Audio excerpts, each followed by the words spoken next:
तो इससे पहले हम लोगों ने पढ़ा था लेक्चर 1 और लेक्चर 2 में कि सबसे पहले क्या ट्रस्ट होता है, ट्रस्ट में कैसे उस पर अप्लाई करते हैं, ट्रस्ट को क्रिएट कैसे करते हैं, और ट्रस्ट में जो है क्या क्या उसके एसेंशियल्स हैं, क्या क्या उसकी नेसेसिटीज हैं। तो आज हम लोग जो लेक्चर 3 में बात करेंगे, सबसे पहले बात करेंगे creation and extinction of trust. तो सबसे पहले ट्रस्ट है क्या, तो इसके बारे में बात करते हैं। तो ट्रस्ट में सबसे पहले फर्स्ट ऑफ ऑल हम लोगों ने पहले डिस्कस किया था कि इसमें 3 पार्टीज होती हैं, जो कि 3 पार्टीज कौन कौन सी हैं।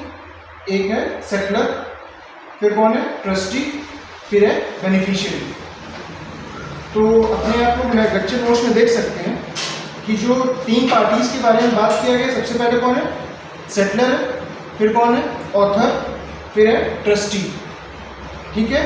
और इसमें बेनिफिशियरी जो होता है उसको ट्रांसफ़र किया जा सकता है।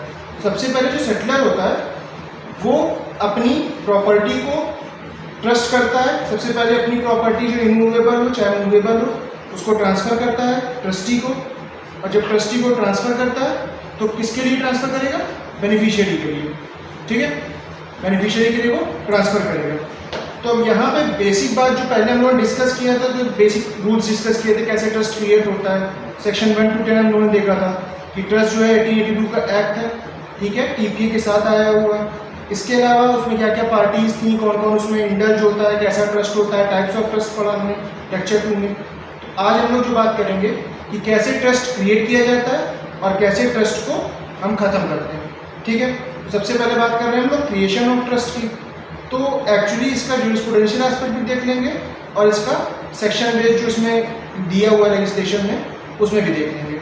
सबसे पहले बात कर रहे हैं ट्रस्ट। ट्रस्ट में 3 पार्टीज होती हैं। पहली पार्टी कौन सी है, सेटलर या ऑथर, जिसने उस ट्रस्ट को क्रिएट किया है। उसके अलावा दूसरा जो है जिसको वो ट्रस्ट ट्रांसफ़र कर रहा है या जिस प्रॉपर्टी को ट्रांसफ़र कर रहा है वो ट्रस्टी को ट्रांसफ़र करेगा। किसके लिए ट्रांसफ़र कर रहा है, बेनिफिशियरी के लिए कर रहा है। तो क्वेश्चन ये डिस्कस करता है, the question which is to be discussed in creation of trust, कि what manner and express trust can be created. Express trust मतलब जो वर्ड्स में एक्सप्रेस किया गया हो, यानी शब्दों के द्वारा व्यक्त किया गया हो ऐसा न्यास, ऐसा ट्रस्ट जिसको हम लोग डॉक्यूमेंट के थ्रू, ट्रस्ट डीड के थ्रू, या इसमें एक्सप्रेस वर्ड्स दिए हों, शब्द लिखे हों, जिसमें हम लोग कागजों के थ्रू उसको इन्फोर्स करा सकें। तो what manner and express trust can be created and what formalities are required for it. कौन कौन सी औपचारिकताएं हैं, कौन कौन सी जो है उसमें बेसिक फंडामेंटल प्रिंसिपल्स हैं जो फॉलो करने चाहिए, इसके बेसिस में हम लोग ने बात की थी। तो सबसे पहले जो था वो है रूल ऑफ 3 सर्टेनिटीज़ का। हम लोग ने बात की थी कि सर्टेनिटीज़ होती हैं कुछ, सर्टेन सर्टेनिटीज जब तक ट्रस्ट में नहीं होंगी, सबसे बेसिक जो फंडामेंटल चीज़ें अगर ट्रस्ट में नहीं होंगी तो वो एक वैलिड ट्रस्ट नहीं होगा। तो ये रूल ऑफ 3 सर्टेनिटीज़ हैं, ये उन्हीं फंडामेंटल फॉर्मेलिटीज़ की बात कर रहा है। तो सबसे पहले 3 certainties are required for the creation of trust. ये सेक्शन 6 में बताया गया है। सेक्शन 6 की जो हेडिंग पढ़ेंगे उसमें लिखा गया है कि क्रिएशन ऑफ ट्रस्ट क्या होता है, कैसे क्रिएट करते हैं हम किसी ट्रस्ट को, किसी न्यास का सृजन हम कैसे करते हैं। Section 6 of the Indian trust Act lays down this fact if the intention to create trust. तो सबसे पहला पॉइंट क्या है कि हमको इंटेंशन बताना पड़ेगा, हमारा क्या इसमें क्या कहना है, हमारा क्या उद्देश्य है, किस वजह से, किस प्रभाव से, किस इंटेंशन से हम लोग उस ट्रस्ट को क्रिएट कर रहे हैं, पहले तो वो बताना पड़ेगा। तो पहला पॉइंट क्या हुआ, इंटेंशन बताना है। दूसरा क्या है, द पर्पस ऑफ इट, उसका उद्देश्य क्या है, किस वजह से, उसका पर्पस क्या है उस ट्रस्ट को क्रिएट करने का, वो भी आपको जस्टिफाई करना पड़ेगा। उसके अलावा क्या है, बेनिफिशियरीज टू दिस, उसके बेनिफिशियरी। थर्ड पॉइंट क्या है, उसके बेनिफिशियरी, उसके लाभार्थी कौन उसका लाभ उठाएंगे उस ट्रस्ट का। उसके अलावा क्या है, and the trust property. Fourth point क्या है, ट्रस्ट प्रॉपर्टी। अब यहाँ पे जो बात बताई गई है उसमें ये बात बताई गई है सेक्शन 6 में इंडियन ट्रस्ट एक्ट 1882 में कि इंटेंशन क्या होगा, सबसे पहले ट्रस्ट क्रिएट करने का वो पता होना चाहिए। उसके अलावा उसका पर्पस क्या है, उसका उद्देश्य क्या है वो पता होना चाहिए। उसके बाद कौन बेनिफिशियरीज हैं, कौन लाभार्थी हैं, किनके लिए वो ट्रस्ट बेनिफिट करेगा, किसके लिए वो ट्रस्ट क्रिएट किया जा रहा है, उनका नाम बताना पड़ेगा। उसके अलावा जो trust property either it is movable और इट इज इमूवेबल, वो चाहे तो चल संपत्ति हो या फिर अचल संपत्ति हो, उसके बारे में जो ट्रांसफर करेगा, ट्रांसफर कौन करेगा? सेटलर कर रहा है, किसको कर रहा है? ट्रस्टी को। फिर से एक बार रिवीजन कर लेते हैं। ट्रस्ट क्रिएट करने में 3 पार्टीज की जरूरत होती है। पहली पार्टी जो ट्रस्ट को बना रहा है, जो प्रॉपर्टी अपनी लगा रहा है, उसे कहते हैं सेटलर, क्रिएटर या ऑथर, ठीक है। वो जिसको अपनी प्रॉपर्टी ट्रांसफर करेगा, जिसको अपनी प्रॉपर्टी एब्सोल्यूट ट्रांसफर करेगा ओनरशिप के तौर पे, वो कहलाता है ट्रस्टी, न्यासी कहते हैं हिंदी में, जिसको दे रहा है वो अपनी प्रॉपर्टी, जिसके लिए, जिसके उपभोग में, जिसके बेनिफिट के लिए, जिसके एडवांटेज के लिए उस ट्रस्ट को क्रिएट किया जा रहा है, उसे कहते हैं बेनिफिशियरी। ये ऑलरेडी हम लोगों ने सेक्शन 3 में डिस्कस किया था, ऑलरेडी दिया हुआ है इंटरप्रिटेशन क्लॉज में, ठीक है।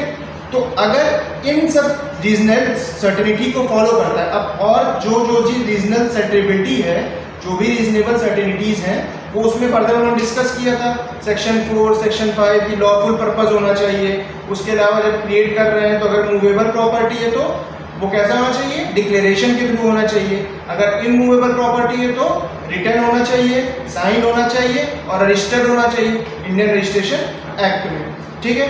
तो यहाँ बताया गया कि एक वैलिड ट्रस्ट को क्रिएट करने के लिए, एक वैलिड ट्रस्ट को क्रिएट करने के लिए सबसे पहले उसका इंटेंशन पता होना चाहिए, उसका पर्पस पता होना चाहिए, उसके लाभार्थी या बेनिफिशियरीज के बारे में पता होना चाहिए, और उसके अलावा वो ट्रस्ट प्रॉपर्टी जो है वो इंडिकेटेड बाय द सेटलर, मतलब सेटलर जो क्रिएट कर रहा है वो उसको बताना पड़ेगा कि ये किसको ट्रांसफर कर रहा है, along with the transfer of the trust property. Trust property को उसको ट्रांसफर करना पड़ेगा, सिर्फ बेनिफिशियल इंटरेस्ट नहीं ट्रांसफर करना है, यहाँ पे पूरी की पूरी प्रॉपर्टी की ओनरशिप ट्रांसफर करनी है, एब्सोल्यूट ओनरशिप, यानी ट्रस्टी के पास ये पावर भी रहेगी कि वो उस प्रॉपर्टी को डिस्ट्रॉय कर सकता है, ठीक है। तो यहाँ पे ये बात कह रहा है कि along with the transfer of the trust property to the trust and all with reasonable certainty. ये जो रीजनेबल सर्टेनिटी है, इसका मतलब यहाँ पे है कि सेक्शन, अदर सेक्शन जो रिलेवेंट है इंडियन ट्रस्ट एक्ट के, सेक्शन 6, सेक्शन 5, सेक्शन 4, सेक्शन 3, ये सब जो है हम लोग इसमें डिस्कस करेंगे। उनकी भी आपको सर्टेनिटीज, उनकी भी फॉर्मेलिटीज को आपको कंप्लीट करना है। तो इस तरह एक वैलिड ट्रस्ट को आप फॉर्म कर सकते हैं। एक वैलिड ट्रस्ट का फॉर्मेशन इन एसेंशियल्स को कंप्लीट करके कर सकते हैं। But if the intention in the declaration of the trust is lacking, अगर मान लीजिए किसी का इंटेंशन क्लियर है ही नहीं, ट्रस्ट में जो डिक्लेयर कर रहा है उसमें उसका ट्रस्ट का इंटेंशन डिक्लेरेशन में है ही नहीं, ठीक है, तो नो ट्रस्ट कैन अराइज। जब इंटेंशन ही नहीं है उसका, अब इंटेंशन उसने बताया ही नहीं कि पब्लिक पर्पस है या प्राइवेट पर्पस है। अब पब्लिक पर्पस नहीं बताया, प्राइवेट पर्पस नहीं बताया, तो क्या होगा? The transferee takes the property beneficially for himself, beneficially for himself. अब एब्सोल्यूट ट्रांसफर हो चुका है, तो इसका प्रॉपर्टी किसके पास में है? ट्रस्टी के पास में, न्यासी के पास में, ठीक है। सेटलर से वो किसके पास चली गई थी? ट्रस्टी के पास। मतलब ट्रांसफरर जो था, जिसने उसको ट्रांसफर किया वो सेटलर था, जिसने उसको ट्रांसफर किया वो सेटलर था, ऑथर था, उसने उसको ट्रांसफरी यानी ट्रस्टी को ट्रांसफर कर दिया। तो ट्रस्टी जो है उसको प्रॉपर्टी को यूज कर सकता है जब तक उसका इंटेंशन वो क्लियर ना कर दे। कौन ना क्लियर कर दे?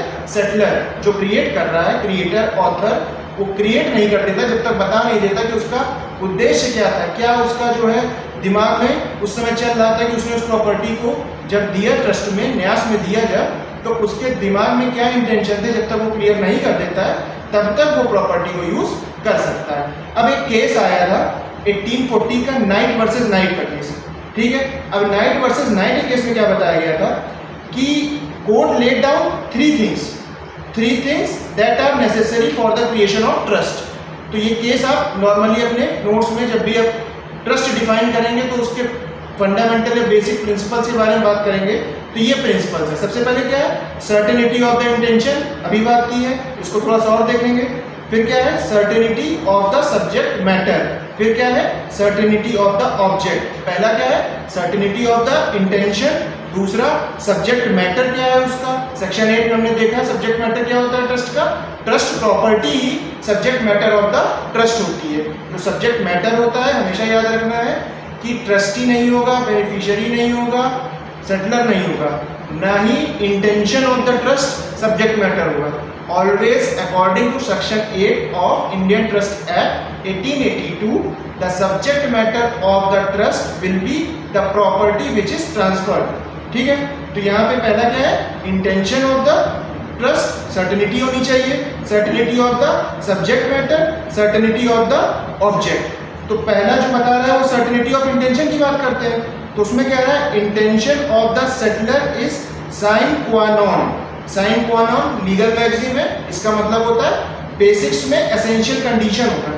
ठीक है, एसेंशियल कंडीशन क्या है, साइन क्वा नॉन नॉर्मली भी आप लोग अपने अब किसी भी चीज के लिए यूज कर सकते हैं कि कॉन्ट्रैक्ट का साइन क्वा नॉन क्या होता है, तो एसेंशियल्स ऑफ कॉन्ट्रैक्ट के बारे में पूछ रहा है। तो साइन क्वा नॉन यहाँ पे जो है लीगल मैगजीन है, जिसका मतलब होता है एसेंशियल कंडीशंस। क्या होता है, essential conditions for the creation of the trust. Intention of the settlor, जो दिमाग में जो उसके चल रहा है, सेटलर ने जिस वजह से, जिस इंटेंशन से, जिस मोटिव से उस ट्रस्ट को क्रिएट किया है, वो पता होना बहुत जरूरी है। साइन क्वा नॉन है वो क्रिएशन ऑफ ट्रस्ट के लिए। तो intention of the settler is the sine qua non of the creation of the trust. ठीक है, the trust, the words expressing a trust must be so used that on the whole they ought to be construed at imperative. कहने का मतलब ये है कि जो word express कर रहे हैं, जिसके लिए ट्रस्ट डीड बनाई गई है, अब मान लीजिए कोई ट्रस्ट क्रिएट की गई,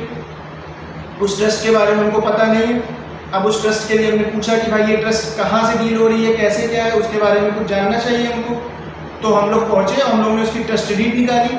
ट्रस्ट डीड में एक्सप्रेसली बता दिया गया है कि वो ट्रस्ट कैसी होगी, उसका इंटेंशन क्या है, और ओवरऑल जो जितनी बड़ी वो ट्रस्ट होगी, भले उस ट्रस्ट में सब कैटेगराइजेशन हो, सब डिवाइड कर दिया गया हो फर्दर, पर उस ट्रस्ट में जो पूरा इंटेंशन है वो उस पूरे ट्रस्ट पे लगेगा, चाहे जितना सब कैटेगराइजेशन उसका आगे कर दिया गया। एज अ होल वर्ड वहाँ पे वो पूरी ट्रस्ट की बात कर रहा है। ठीक है, जो they ought to be constitute as imperative, they ought to be constitute as imperative मतलब necessary all over the trust, whole of the trust में वो इंटेंशन लागू होगा।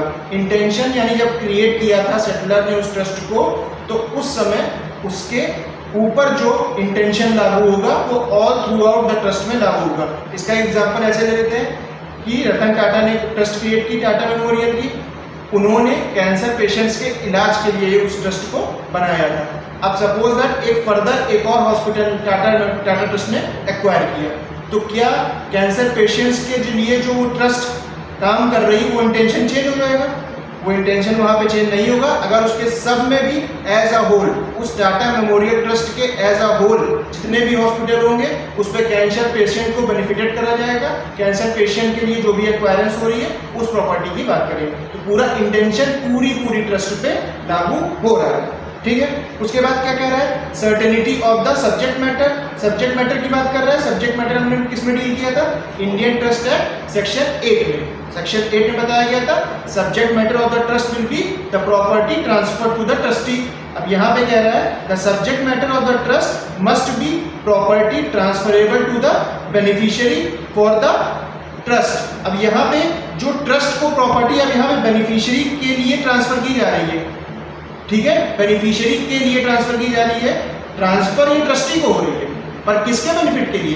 बेनिफिशियरी के लिए। The subject matter of the trust must be property transferable to the beneficiary if the words are not clear in respect of the property, if the words are not clear with respect to the property, अगर property से related कोई भी word clear नहीं है तो उसमें फिर वो ट्रस्ट जो है वो ऑपरेटिव हो जाएगी और no effect can be given to it property.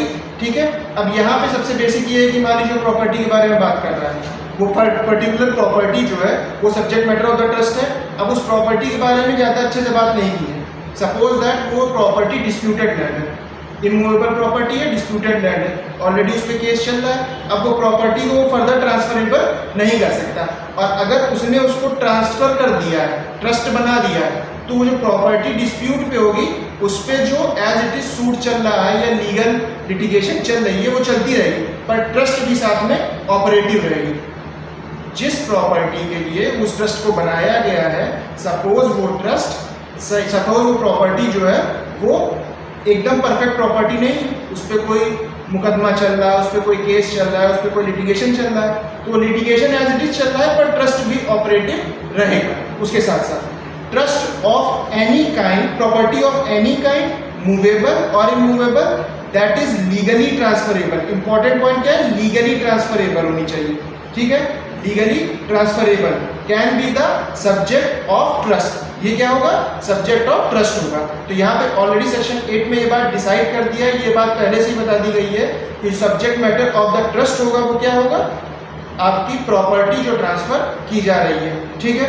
For the creation of the trust the owner of the trust must fully divest himself of the property. अब पूरी तरीके से जो प्रॉपर्टी हो किसके पास हो, ओनरशिप वही पर्सन ट्रांसफर कर सकता है जो खुद ओनर हो। जो ओनर नहीं है, कोई रेंटल में रह रहा है, वो तो प्रॉपर्टी ट्रांसफर नहीं कर देगा। सबलेटिंग तो वो अलग चीज़ है, बट यहाँ पे ट्रस्टी के लिए सबसे पहले वो प्रॉपर्टी जब वो एक्वायर करेगा तो जिससे वो एक्वायर कर रहा है, अगर उसके पास ऑलरेडी पहले से ही जो है डिफॉल्ट है, उसमें कुछ फॉल्ट है, किसमें, ओनरशिप में, तो वो जो फॉल्टी ओनरशिप आएगी वो ट्रस्टी के पास भी तो आएगी।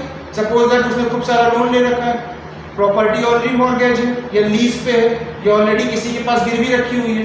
अब वो प्रॉपर्टी जब ट्रांसफर करेगा तो उसके साथ साथ उसकी लायबिलिटीज भी तो आएंगी। एब्सोल्यूट ओनरशिप का मतलब ये है कि उसके पास राइट टू एंजॉयमेंट तो है ही है, पर उसके साथ उसकी लायबिलिटीज भी उसके पास आ गई है। तो for the creation of the trust the owner of the property must fully divest himself to the property, मतलब पूरी तरीके से वो प्रॉपर्टी को डाइवेस्ट कर लेगा खुद में जब तक वो ट्रांसफर नहीं कर रहा है। तो उसको पता होना चाहिए कि जो प्रॉपर्टी ट्रांसफर कर रहा है वो फॉल्टी नहीं होनी चाहिए, ठीक है। अब तीसरा पॉइंट क्या था, certainty of object. Certainty of object मतलब यहाँ पे जो बेनिफिशियरी है, सर्टेनिटी ऑफ ऑब्जेक्ट मतलब ऑब्जेक्ट उसके दिमाग में क्लियर है कि किसके बेनिफिट के लिए उसको ट्रांसफर कर रहा है। मतलब कहना ये चाह रहे हैं कि सपोज दैट कोई ट्रस्ट अगर हम क्रिएट कर रहे हैं तो उसमें मान लीजिए लॉ स्टूडेंट्स के लिए हम क्रिएट कर रहे हैं, तो हमारे दिमाग में जो ऑब्जेक्ट है वो लॉ स्टूडेंट का अपब्रिंगिंग या उनकी वेलफेयर के लिए होगा, है ना। जो ट्रस्ट हम क्रिएट कर रहे हैं उस ट्रस्ट को क्रिएट करने के लिए हमारे दिमाग में ऑब्जेक्ट हमेशा सर्टेन रहेगा कि हम बेनिफिशियरी कौन है हमको पता है। इंटेंशन और ऑब्जेक्ट में यहाँ डिफरेंस है।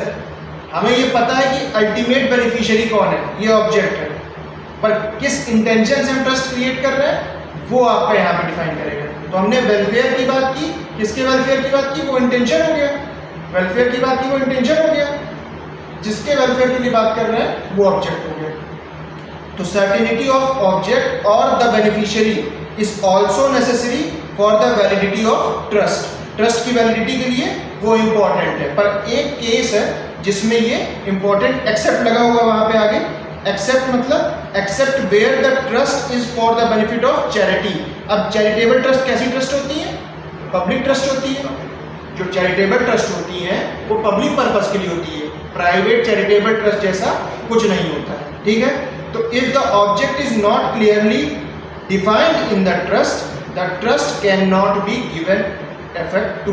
अब आपको पता ही नहीं है कि वो किसके लिए आप ट्रस्ट क्रिएट कर रहे हैं, तो वो ट्रस्ट बेनामी संपत्ति की तरह पड़ी रहेगी। बस आपको पता ही नहीं किसके लिए आपने ट्रांसफर की है, बस ट्रस्ट है और किसके लिए बेनिफिशियरी आपने बताया ही नहीं। तो आपने सबसे पहले एक पॉइंट पढ़ा क्या, इंटेंशन, सर्टेनिटी ऑफ इंटेंशन, फिर क्या था सर्टेनिटी ऑफ सब्जेक्ट मैटर, फिर क्या था सर्टेनिटी ऑफ ऑब्जेक्ट। पहला था certainty of intention, certainty of object या सब्जेक्ट मैटर या फिर ऑब्जेक्ट। तो ये 3 पॉइंट याद रखें। ये बोला गया था नाइट वर्सेस नाइट में 1840 के केस में, ठीक है। तो सबसे पहले हम लोग ने ये जूरिस्प्रूडेंशियल एस्पेक्ट डिस्कस किया कि कैसे एक ट्रस्ट को अगर क्रिएट कर रहे हैं तो 1840 के टाइम पे जब ये नहीं आया था, 1882 में एक्ट आया, तो उसके पहले कैसे डील होता था, सिविल लॉ के थ्रू या कॉमन कोर्ट के थ्रू, ठीक है। तो अब यहाँ पे हम लोग ने ये देखा कि ये पहले कैसे क्रिएट होता था। अब सपोज दैट अब तो एक्ट आ गया, तो उसमें कैसे क्रिएट कर रहे हैं हम ट्रस्ट को, वो देखते हैं, ठीक है। तो section 6 creation of the trust according to Indian trust act 1882, तो उसमें बताया गया section 6 provides that a trust is created when the author of the trust indicate with reasonable certainty by any words और एक्ट्स, ठीक है। यहाँ पे समझ में आ रहा है, रीजनेबल सर्टेनिटी मतलब बेसिक एसेंशियल्स की बात कर रहा है, ऑथर ऑफ द ट्रस्ट कौन क्रिएट कर रहा है? सेटलर क्रिएट कर रहा है, ऑथर क्रिएट कर रहा है, क्रिएटर क्रिएट कर रहा है। ठीक है, क्या बाय एनी वर्ड्स और एक्ट्स, वर्ड्स और एक्ट्स में क्या क्या दिए जा रहा है? इंटेंशन, अभी बात किया है, and intention on his part to create thereby a trust, जिस दिमाग के उसके मोटिव से, जिस वजह से उसने जिस इंटेंशन से उस ट्रस्ट को क्रिएट कर रहा है, तो सबसे पहले उसके बारे में पता होना चाहिए। फिर दूसरी बात क्या कर रहा है? पर्पस, उसका उद्देश्य क्या है वो पता होना चाहिए। बेनिफिशियरी, ऑब्जेक्ट मतलब बेनिफिशियरी के बारे में पता होना चाहिए, किसको वो ट्रांसफर कर रहा है, उस ट्रस्ट को बनाने का लाभार्थी कौन है, किसके लाभ के लिए उस ट्रस्ट को बना रहा है, किसको ट्रांसफर कर रहा है। तो कैंसर पेशेंट्स ऐसे थे तो वो बेनिफिशियरी हो जाएंगे इसमें। And the trust property transfers the trust property to the trustee. एक तो ट्रस्ट प्रॉपर्टी होनी चाहिए और दूसरी क्या होनी चाहिए? ट्रांसफर हो जानी चाहिए। किसको? ट्रस्टी को, न्यासी को। जो न्यास संपत्ति है, जो ट्रस्ट प्रॉपर्टी है, वो सेटलर यानी जो सृजन कर रहा है उस ट्रस्ट का, जिसने उस ट्रस्ट को बनाया है, उस संपत्ति को ट्रांसफर कर देगा। एब्सोल्यूट ओनरशिप मतलब उसका स्वामित्व वो उसको दे देगा। अब इसके अलावा हम लोग पहले भी डिस्कस कर चुके थे, जैसे एक था कि सेक्शन 4 में बताया था कि लॉफुल पर्पस में कौन कौन सी बात किया था। लॉफुल पर्पस में बताया था कि इसमें क्या क्या था? फॉरबिडन बाय लॉ था, और क्या था? Defeat any provision of law, fraudulent हो सकता है, या फिर ऐसा कोई पर्पस जिसकी वजह से किसी पर्सन या प्रॉपर्टी को इंजरी हो जाए, या फिर इमोरल या अपोज द पब्लिक पॉलिसी। अब इमोरल होगा, ये पब्लिक पॉलिसी होगा, ये फैक्ट एंड सर्कमस्टांसेस पे डिपेंड करेगा, जो भी केस लॉ आएगा उसके थ्रू। तो चौथा सेक्शन 4 जो बता रहा था, ये बेसिक सर्टेनिटीज जो है उसके बारे में बात कर रहा है। रीजनेबल सर्टेनिटी जो वर्ड लिखा है वो सेक्शन 6, सेक्शन 4, सेक्शन 5, सेक्शन 8 ये कवर करता है पूरा।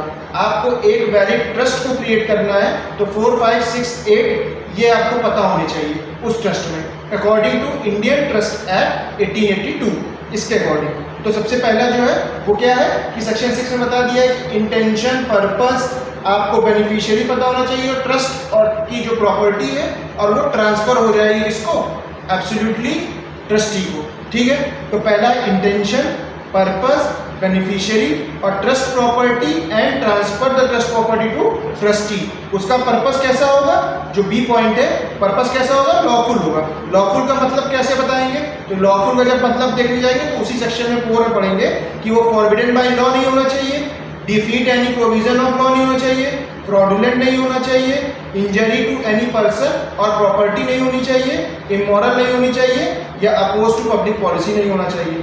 अब मान लीजिए फॉरबिडन बाय लॉ है, मतलब ऑलरेडी लॉ ने उसको मना कर रखा है। अब मान लीजिए सपोज दैट कि किसी ऐसे नारकोटिक ड्रग्स को बेचने के लिए उन्होंने कहा, तो ऑलरेडी NDPS एक्ट के थ्रू वो एक फॉरबिडन बाय लॉ है, तो वो ऑलरेडी वॉइड ट्रस्ट हो जाएगी। ठीक है, वो ट्रस्ट क्रिएट नहीं कर सकते।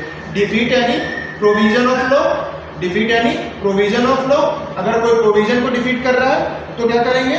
उसमें क्या करना है कि वहां पे उसने बता दिया कि defeat any provision of law कर रहा है, तो मतलब अगर मान लीजिए उसने बनाया और सपोज दैट कि उसने ऐसा इंटेंशन ले लिया, ऐसा ऑब्जेक्ट ले लिया जिसमें जो है वो कहता है कि ये जो है किसी प्रोविजन ऑफ लॉ को डिफीट कर देगा। सपोज दैट वो किसी को लीगल कोई रेमेडी प्रोवाइड नहीं कर रहा किसी बेनिफिशियरी को, बेनिफिशियरी अपना राइट ही नहीं एक्सप्रेस कर सकता है। सपोज दैट कैंसर पेशेंट्स की बात हो रही है, नॉर्मली लॉ स्टूडेंट्स की बात हो रही है, या किसी पर्सन की बात हो रही है। अब लॉ स्टूडेंट्स अपना जो है बेनिफिट ले ही नहीं सकते हैं, तो वहाँ पे स्पेशली उनकी लिटिगेशन की पावर छीन लिया है, तो वो एक प्रोविजन ऑफ लॉ को डिफर कर रहा है, उसको डिफीट कर रहा है, तो वहाँ पे नहीं लागू होगा। और फ्रॉडुलेंटली अगर मेरे दिमाग में पहले से है कि मैं सबके साथ फ्रॉड करूँ, जब मैंने इंटेंशन क्रिएट किया था तो वो इंटेंशन ही फ्रॉडुलेंट था, पहले से मेरे दिमाग में था कि मैं आपके साथ चीटिंग करूंगा या फ्रॉड करूंगा, आपके पैसे ले लूंगा, तो वो ट्रस्ट जो है अनलॉफुल होगा। और लास्ट क्या है ये, या फिर चौथा पॉइंट है इंजरी टू अ पर्सन और प्रॉपर्टी। इसलिए ट्रस्ट क्रिएट किया है कि हम बगल वाले की प्रॉपर्टी हथिया लें, बगल वाले को इसको भी करें, इसकी भी दिक्कत क्रिएट कर सकते हैं, या ये पर्सन को हम इंजरी हार्म कर रहे हैं, ठीक है, उसके लिए भी वो अनलॉफुल हो जाएगा। और क्या है, इमोरल और अपोज द पब्लिक पॉलिसी, वो क्या करता है, इमोरल हो और पब्लिक पॉलिसी को अपोज करता हो। सेक्शन 5 में बताया गया कैसी प्रॉपर्टी होगी। प्रॉपर्टी दो तरह की पहले डिस्कस किया था, इमूवेबल प्रॉपर्टी होगी और मूवेबल प्रॉपर्टी होगी। अगर इमूवेबल प्रॉपर्टी हुई तो राइटिंग होना चाहिए, साइंड होना चाहिए, और रजिस्टर्ड होना चाहिए। ठीक है, writing, sign, registered immovable property में।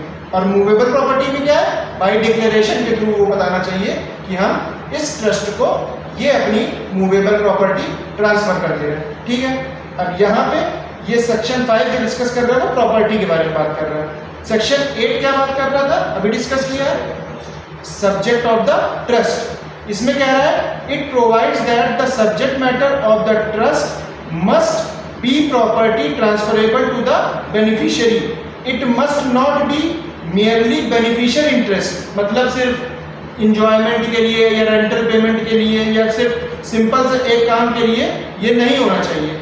ये पूरी तरीके से ट्रांसफरेबल होगी बेनिफिशियरी के बेनिफिट के लिए। किसी तरह की ऐसे ट्रांसफर नहीं होगी कि इसमें ट्रस्टी को बेनिफिट मिले। ठीक है, वो मियार उसको जो है सैलरी मिलेगी, वो अपनी सैलरी उस प्रॉफिट से निकालेगा, वो सब बातें अलग है। ठीक है, तो यहाँ पे हम लोगों ने देखा ये चीज़। अब ये बेसिक हम लोगों ने रीजनेबल सर्टेनिटीज के बारे में बताया कि कौन कौन सी बेसिक रीजनेबल सर्टेनिटीज होंगी जहाँ पे हम ट्रस्ट क्रिएट कर सकते हैं। ठीक है, तो इसमें जैसे हम लोगों ने पहले क्या डिस्कस किया, एक बार फिर से देख लेते हैं। सबसे पहले हमने डिस्कस किया कि ये ट्रस्ट बनता कैसे। तो मान लीजिए सपोज दैट 1882 से पहले जब कॉमन लॉ था, जब केसेस के थ्रू डेवलप करते थे, तो नाइट वर्सेस नाइट का एक केस याद कर लेते हैं। 1840 का वो केस था, उसमें बताई गई थी कि 3 पॉसिबिलिटीज है, certainty of intention, certainty of subject matter, certainty of object. ये तीनों बातें उसके दिमाग में होनी चाहिए। ठीक है, अब उसके बाद उसने बताया कि ये जो सर्टेनिटी ऑफ इंटेंशन है अगर नहीं होगा तो ट्रांसफर ही उसको अपने उसके लिए बेनिफिट के लिए यूज कर सकता है, पर इंटेंशन को क्लियर करना इंपॉर्टेंट है। Subject matter of the trust क्या होगा, प्रॉपर्टी जो ट्रांसफर हो रही है। सेक्शन 8 में बताया गया कि जो प्रॉपर्टी ट्रांसफर हो रही है वही subject matter of the trust है।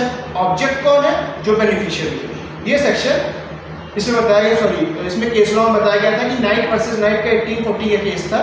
इसको आप अपने नोट से मेंशन कर सकते हैं कि ये जो केस आया था ये बताया था इसने कि 3 इसके सर्टेनिटीज जो रीजनेबल सर्टेनिटीज है वो बताया था। उसके बाद आपने पढ़ा कि इंडियन ट्रस्ट एक्ट में 1882 में कैसे बताया गया था कि इस वाले सेक्शन में किन किन सेक्शनों के थ्रू, किन किन सेक्शन को फॉलो करते हुए एसेंशियली हम क्रिएट कर सकते हैं किसी ट्रस्ट को। तो हमने देखा सेक्शन 4 में बताया गया है कि लॉफुल पर्पस होना चाहिए, पर पर्पस डिफाइन कैसे करेंगे। सबसे पहले उसमें 5 पॉइंट्स दिए हुए हैं, 6 पॉइंट्स कि पहला पॉइंट क्या था कि वो ऐसा ना हो कि फॉरबिडन बाय लॉ हो। दूसरा क्या है, defeat any provision of law. तीसरा है fraudulent, injury to any person और प्रॉपर्टी। और लास्ट में क्या था, इमोरल और अपोज टू पब्लिक पॉलिसी। किसी भी, अब जैसे प्रोस्टिट्यूशन के थ्रू लिए कोई ट्रस्ट क्रिएट किया गया है, स्मगलिंग के लिए कोई ट्रस्ट क्रिएट किया गया है, तो ये जो ट्रस्ट क्रिएट करेंगे ये सारी ट्रस्ट कैसी होंगी, वाइड ट्रस्ट होंगी। ठीक है ना। उसके बाद बता दिया गया क्या कि सब्जेक्ट मैटर क्या होगा, सेक्शन 8। सेक्शन 4, 5, 6 और 8 के एसेंशियल्स को फॉलो करते हुए हम लोग किसी भी ट्रस्ट का क्रिएशन कर सकते हैं। ये चीज़ हमने अब तक देखी। ठीक है, तो इसमें कोई दिक्कत परेशानी? सर आपने अभी प्रॉपर्टी के बारे में बताया था, जैसे कोई प्रॉपर्टी डिस्प्यूट में और उस पर एक ट्रस्ट बन गया, वो ट्रस्ट वर्क करेगा जब तक उसका केस चलेगा। जस्ट इन केस मान लीजिए उस केस को भी वर्डिट आता है जिसकी वजह से उस प्रॉपर्टी के नीचे इफेक्ट हो जाता है और वो प्रॉपर्टी जिसको मिलनी थी वो मिल जाती है, तो जो ट्रस्ट है क्या वो डिवॉल्व हो जाएगा? नहीं, उसमें देखिए जैसे इसमें जो है वो सिविल सूट की तरह चलेगा। तो नॉर्मली हमने जैसे वो ट्रस्ट है उस मूवेबल प्रॉपर्टी पे, ऑलरेडी मूवेबल प्रॉपर्टी पे जो सूट चल रहा है, अब उस पर जो है जब डिसीजन आया है तो वो डिसीजन बाइंडिंग होगा दोनों पार्टीज के ऊपर। तो हमने जब ट्रस्ट के बीच में डिफरेंस पढ़ा रहे थे तो एजेंसी और ट्रस्ट के बीच में डिफरेंस, बेलमेंट और ट्रस्ट के बीच में डिफरेंस था, तो हमने वहाँ वाला वो पॉइंट बात हुई थी, रीइंबर्समेंट वाली बात हुई थी कि अगर मान लेते हैं कि एक पर्सन ने थर्ड पार्टी जो ट्रांसफर किया था उसके बेनिफिट में वो बोनाफाइड आपका परचेजर था, तो उसका टाइटल हमेशा सेफ रहेगा। बट जो ट्रस्टी है, जो ट्रांसफरी है या सेटलर है, उसके ऊपर जिम्मेदारी पड़ेगी। तो बेनिफिशियरीज को या ट्रस्टी को वो अपना रीइंबर्समेंट देगा। अब जो वहाँ पे उस सूट के टाइम पे डिसीजन ऑफ द कोर्ट के लिए वो बाइंडिंग होगा। अब जो भी प्रिंसिपल सिविल कोर्ट ऑफ जो ओरिजिनल जुडिक्शन होगी वो जो है डिसाइड करेगी कि अगर ये प्रॉपर्टी में डिस्प्यूट था तो इन्होंने इस पे ओनरशिप पाई, अब इन्होंने ओनरशिप पाई और सपोज दैट वो ट्रस्टी नहीं है, तो ट्रस्टी या जो भी वहाँ पे लाइबल होंगे, पर्सन मैनेजर्स होते हैं, ट्रस्टी होते हैं, उनको जो है रीइंबर्समेंट करना होगा बेनिफिशियरीज को। ठीक है सर, और यही अगर जैसे ये मतलब जो आपने बताया ये प्राइवेट ट्रस्ट से रिलेटेड है, अगर यही चैरिटेबल ट्रस्ट के लिए तो चैरिटेबल ट्रस्ट में भी फिर सेम यही चीज़ है कि वो ट्रस्टी पे जो सेम रीइंबर्समेंट वाली बात है ये अलाउ होगी। अब यहाँ पे भी इम्पोर्टेंट ये कि ट्रस्ट तो क्रिएट हो चुका है, प्रॉपर्टी एक्वायर हुई है, तो उसके बराबर की जो प्रॉपर्टी एक्वायर हुई है वहाँ पे कहाँ पे ट्रस्ट डिफीट कर रहा है उसमें जाएंगे, तब हम लोग पहुँचेंगे किसमें, ट्रस्ट डीड के इंस्ट्रूमेंट में, इंस्ट्रूमेंट ऑफ ट्रस्ट। तो वहाँ पे पहुँचेंगे ट्रस्ट डीड में, तब देखेंगे कि उस समय ये ट्रस्ट क्रिएट किस लिए की गई थी, और उसका अगर इंटेंशनली मतलब स्टार्टिंग का इंटेंशन और ऑब्जेक्टिव उसका अगर फ्रॉड करने का था तब तो वो ट्रस्ट ही खत्म, तो वॉइड ट्रस्ट हो गई। अगर उसका इंटेंशन ये रहता कि हाँ गलती जो है उसने ट्रांसफर की, बोनाफाइड परचेज आ रहे, तब उस पर फिर वो सेटलमेंट करते, फिर उसको ट्रस्ट को क्रिएट करते, ट्रस्ट के मेंबर्स को क्रिएट करते, फिर as per the provision of law वहाँ पे जो ट्रस्ट क्रिएट होता है वो कंस्ट्रक्टिव ट्रस्ट हो जाता है, क्योंकि उसको ट्रस्ट कौन क्रिएट कर रहा है, सिविल कोड। जो हम लोग जब डिफाइन कर रहे थे अलग अलग टाइप्स ऑफ ट्रस्ट के बारे में, तो उसमें एक चीज़ हम लोगों ने सुनी थी कि कोर्ट भी अपने थ्रू राम जन्मभूमि वाले मैटर पे वो ट्रस्ट क्रिएट कर दिया राम मंदिर के लिए। तो ये जो प्रॉब्लम होती है वो प्रॉब्लम ऐसे मतलब हाइपोथेटिकल नहीं होती कि ऐसे लागू हो गया, तो वो अगर मान लीजिए सपोज दैट ये प्रॉब्लम आ सकती है, जो आपने अभी सोचा ये प्रॉब्लम आ सकती है।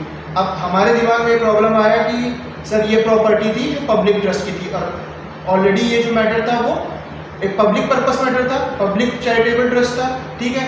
तो कोर्ट ने क्या किया, कंस्ट्रक्टिवली एक ट्रस्ट को क्रिएट किया। अब सपोज दैट कि इस पे जो है वहाँ पे कोई बात होती है, उसके बाद वही थोड़ी सी जमीन किसको दे दी गई, जो अदर पार्टी थी उसको भी दी गई, उनको भी उनका भी क्रिएट हुआ, उनके भी मदरसा एक्ट, वक्फ एक्ट वो लगता है, उनका पर्सनल लॉ का एक्ट लगा, एक ट्रस्ट क्रिएट किया गया। तो ये अकॉर्डिंग टू द कंस्ट्रक्टिव जितना ज़्यादा आप उसमें यूज़ कर सकते हैं, कौन कौन से इंस्ट्रूमेंट्स और टूल्स आपको दिए गए एज अ जुडिशियल पर्सन, उन इंस्ट्रूमेंट और टूल्स का यूज़ करते हुए आप उसमें अल्टीमेट आपको रहेगा कि वेलफेयर ऑफ द बेनिफिशियरी या जिस ट्रस्ट को क्रिएट किया गया। सबसे पहले तो यही देखते हैं कि वो ट्रस्ट सही तरीके से बनी कि नहीं बनी, इंटेंशन, पर्पस, सब्जेक्ट मैटर और बेनिफिशियरी और ट्रांसफर ऑफ प्रॉपर्टी। तो ये तो बेसिक है। जब भी कोई ट्रस्ट क्रिएट होगी सबसे पहले जो है जज ये देखेगा उसका इंटेंशन सही है, ट्रस्ट डीड में देखेगा उसका पर्पस सही है, पर्पस लॉफुल होना चाहिए। अगर यही स्टार्टिंग में ही डिफॉल्ट कर गया या स्टार्टिंग में डिफॉल्ट आ गया उसमें, तो वो वहीं पे कैंसिल आउट हो जाएगा, क्यों बनाया ही गलत गया था, उसका मॉडस ऑपरेंडी ही गलत था, उसकी जो अवॉइड एब इनिशियो स्टार्ट हो जाएगा, मतलब एब इनिशियो मतलब एट द स्टार्टिंग पॉइंट से ही वो पूरी तरीके से नल और वाइड हो जाएगा, शून्य हो जाएगा, वो कभी बना ही नहीं ऐसा मान लिया जाएगा। ठीक है, अभी इस पे आगे डिस्कस करेंगे। चैरिटेबल ट्रस्ट का एक नेक्स्ट पूरा लेक्चर है चैरिटेबल ट्रस्ट पे, तो उस पर भी डिस्कस करेंगे हम लोग। ठीक है, तो अभी तक हमने बात की किस चीज़ के बारे में कि ट्रस्ट कैसे बनती है, सेक्शन 4, सेक्शन 5, सेक्शन 6, सेक्शन 8 में बात की।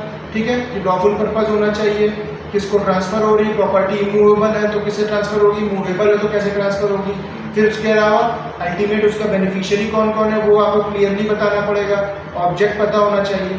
अब हमने ये सब बातें कर ली, ट्रस्ट तो हमने बना ली, अब पता चला कि पार्टीज कौन कौन है। अभी तो हम ट्रस्ट की बात कर रहे थे कि ट्रस्ट हमने क्रिएट कर ली, अब उस ट्रस्ट में उसकी पार्टीज कौन कौन है ये हमको पता नहीं, तो उसके बारे में कुछ सेक्शन डील करते हैं। सेक्शन 7 है, सेक्शन 9 है, सेक्शन 10 है, उसके बारे में हम लोग थोड़ा सा पढ़ेंगे। ठीक है, तो सबसे पहले है हु मे क्रिएट ट्रस्ट, कौन न्यास को बना सकता है, यानी ये क्रिएटर और सेटलर की बात कर रहा है, कौन ट्रस्ट को क्रिएट कर सकता है। क्रिएट कर रहा है तो मतलब क्रिएटर है, सेटलर है, ऑथर है, उसके बारे में बात हो रही है। ठीक है, section 7 provides that a trust may be created by every person competent to court, competent to contract, competent to contract, contract मतलब संविदा करने के लिए जो पर्सन अगर कॉम्पिटेंट है, अगर वो लाइबल है, अगर वो कॉम्पिटेंट है तो वो जो है ट्रस्ट को क्रिएट कर सकता है। और कॉम्पिटेंसी टू कॉन्ट्रैक्ट वो दिया गया section 11 of Indian contract Act में, जो हम लोग ने previously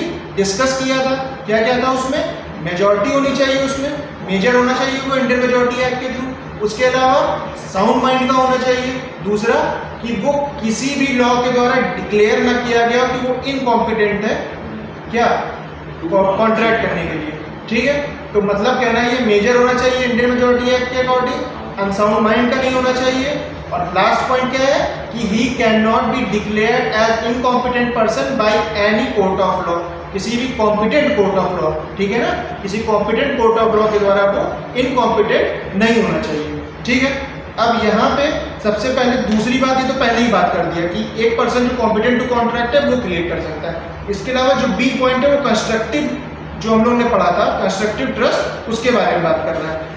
with the permission of principal civil court of original jurisdiction, principal civil court of original jurisdiction उसे क्रिएट कर सकता है किसके बिहाफ में, बाय और on behalf of minor, by और ऑन बिहाफ ऑफ माइनर। तो 2 पॉइंट सेक्शन 7 में बताए गए हैं। एक पर्सन जो कॉम्पिटेंट टू कॉन्ट्रैक्ट है, ठीक है, वो क्रिएट कर सकता है ट्रस्ट को, और उसके अलावा principal civil court of original jurisdiction minor के बिहाफ में कर सकता है। ये 2 पॉइंट याद रखने, ठीक है। सेक्शन 7 में बताया गया है कौन ट्रस्ट क्रिएट करता है। तो पहला पॉइंट है कि पर्सन जो कॉम्पिटेंट टू कॉन्ट्रैक्ट है, और दूसरा permission of principal civil court of original jurisdiction behalf of minor, ठीक है। अब but subject in case to the law for the time being enforced as to the circumstances and extent in and to which author of the trust may dispose the trust property। पर ये subject किसके रहेगा, एक चीज के ये अधीन रहेगा, एक चीज के सब्जेक्ट में रहेगा कि अगर वो ट्रस्ट प्रॉपर्टी जिस ऑथर ने क्रिएट की है और उसके पास अगर प्रॉपर्टी ट्रांसफर करने से पहले उसके डिस्ट्रक्शन का राइट है, तो फिर वो जो प्रॉपर्टी है वो डिस्पोज की जा सकती है किसके द्वारा, उस ऑथर के द्वारा। अगर ये दोनों पॉइंट से पहले ही जब उसके पास पावर उसने अपने पास रख ली कि मैं इस प्रॉपर्टी को डिस्पोज ऑफ कर सकता हूँ, खत्म कर सकता हूँ, तो ये बात उस पर वो बताता है कि वो उसके पास एब्सोल्यूट पावर वहाँ पे है। As far as competency and extent of Indian contract Act, Indian contract Act की कॉम्पिटेंसी यहाँ पर अप्लाई हो रहा है। Section 7 read with section 11 of Indian contract Act. तो यहाँ बताया गया है कि सेक्शन 11 में बता दिया गया है कि पर्सन कैसा होना चाहिए, मेजर होना चाहिए, और वो जिस भी लॉ के अकॉर्डिंग हो, और साउंड माइंड का होना चाहिए, not disqualified by law, is competent to contract, वो कॉम्पिटेंट टू कॉन्ट्रैक्ट है। ये सेक्शन 7 में बात कर रहा है। फिर क्या बात करता है, ये पार्टीज की बात चल रही है यहाँ पे। अब तक हमने सेक्शन 4, सेक्शन 5, सेक्शन 6, सेक्शन 8 पढ़ा, वो क्रिएशन ऑफ ट्रस्ट है। ये जो चल रहा है वो पार्टीज टू द ट्रस्ट है, ठीक है। इसमें सेक्शन 7 यानी क्रिएटर की बात किया, सेटलर की बात की हमने, ऑथर की बात की, ठीक है ना।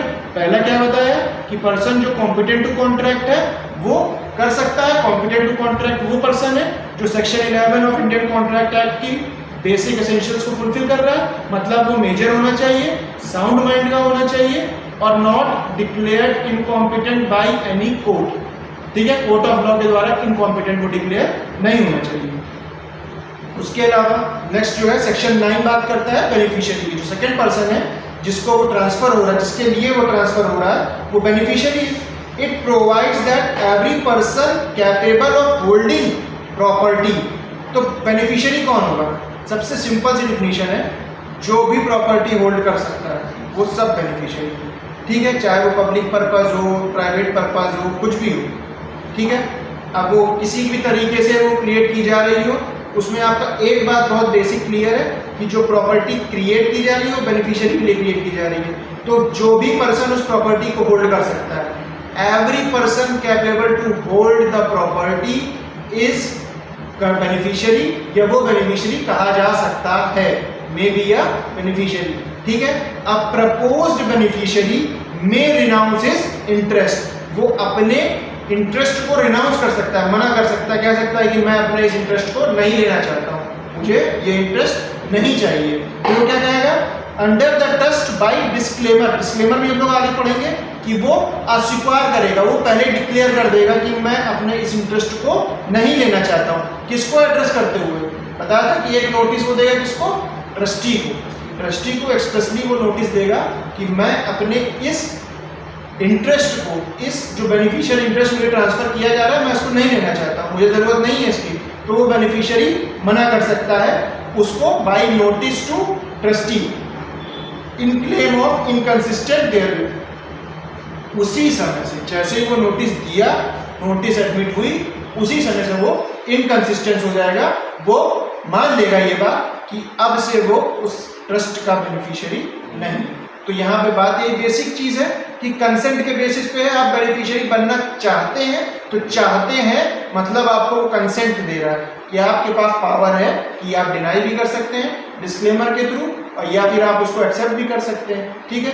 पर आपको अगर डिनाई करेंगे तो आपको बताना पड़ेगा कि आपने नोटिस एक ट्रस्टी को दिया है। सपोज दैट एक ट्रस्ट क्रिएट हुई है, हम एक नॉर्मल ट्रस्ट की बात कर रहे हैं, पर्सन ए ने क्रिएट की या मान लीजिए किसी बच्चे ने क्रिएट की, ठीक है, कोई ट्रस्ट क्रिएट कर दी, उसने अपने साथियों के साथ क्रिएट की, उसने किसी को अपना बनाया कि ट्रस्टी है वो, तो सब बच्चे जो बेनिफिशियरीज हैं वो एक नोटिस देंगे कि इस पर्टिकुलर बेनिफिट को हमको नहीं चाहिए, ठीक है। तो इसकी नोटिस देना, अपना डिनाई जो कर रहे हैं राइट को, उसकी नोटिस देना बहुत इंपॉर्टेंट है, ठीक है।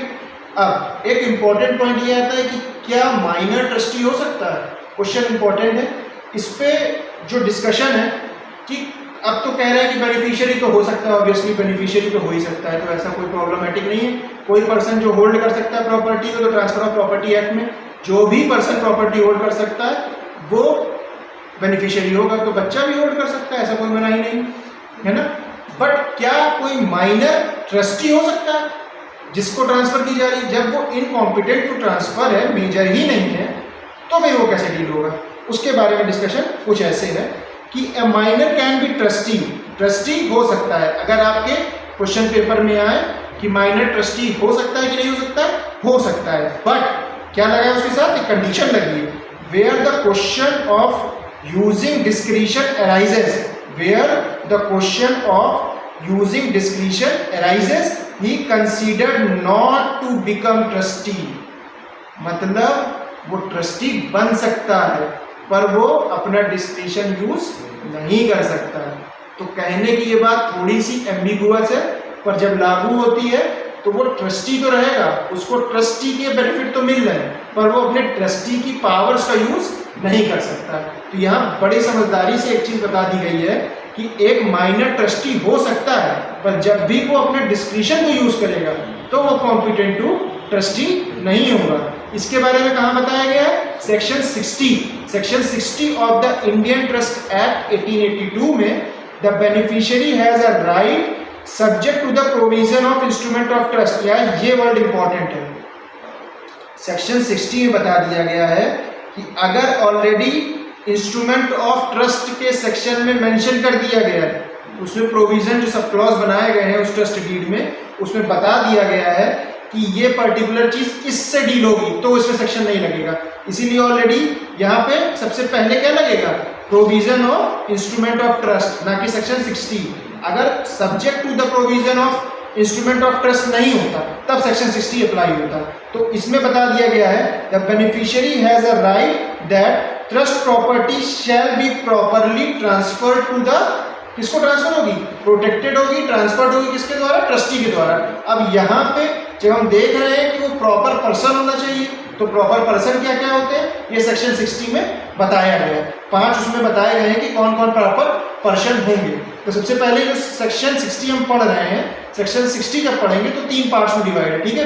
तो पहले पार्ट में बता दिया गया है कि इस बेनिफिशियरी के पास राइट है कि जो ट्रस्ट प्रॉपर्टी है वो प्रॉपरली प्रोटेक्टेड हो और उसको दी जाए, उसके बेनिफिट में यूज की जाए, और किसके द्वारा एडमिनिस्टर की जानी चाहिए, प्रॉपर पर्संस के द्वारा। एडमिनिस्ट्रेशन जो है, यहाँ पे एडमिनिस्ट्रेशन वर्ड में जो प्रॉपर पर्सन यूज हुआ है वो ट्रस्टी भी हो सकता है।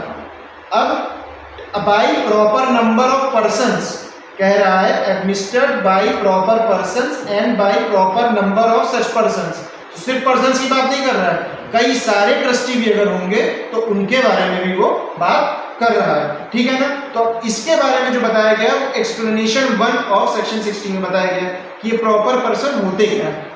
तो उसने निगेटिवली अप्रोच किया है, इसने बताया कि हम ये नहीं बताएंगे आपको कि प्रॉपर पर्सन कौन होता है, हम आपको ये बताएंगे कि प्रॉपर पर्सन कौन नहीं होता है, ठीक है। तो ये पांचों के अलावा कोई भी प्रॉपर पर्सन है। तो कह रहा है the following are not proper person within the meaning of this section. इस सेक्शन के अकॉर्डिंग एक्सप्लेनेशन 1 में बताया जा रहा है कि इस सेक्शन में, यानी सेक्शन 60 में ये लोग जो है, ये पर्सन जो है वो प्रॉपर पर्सन नहीं होंगे।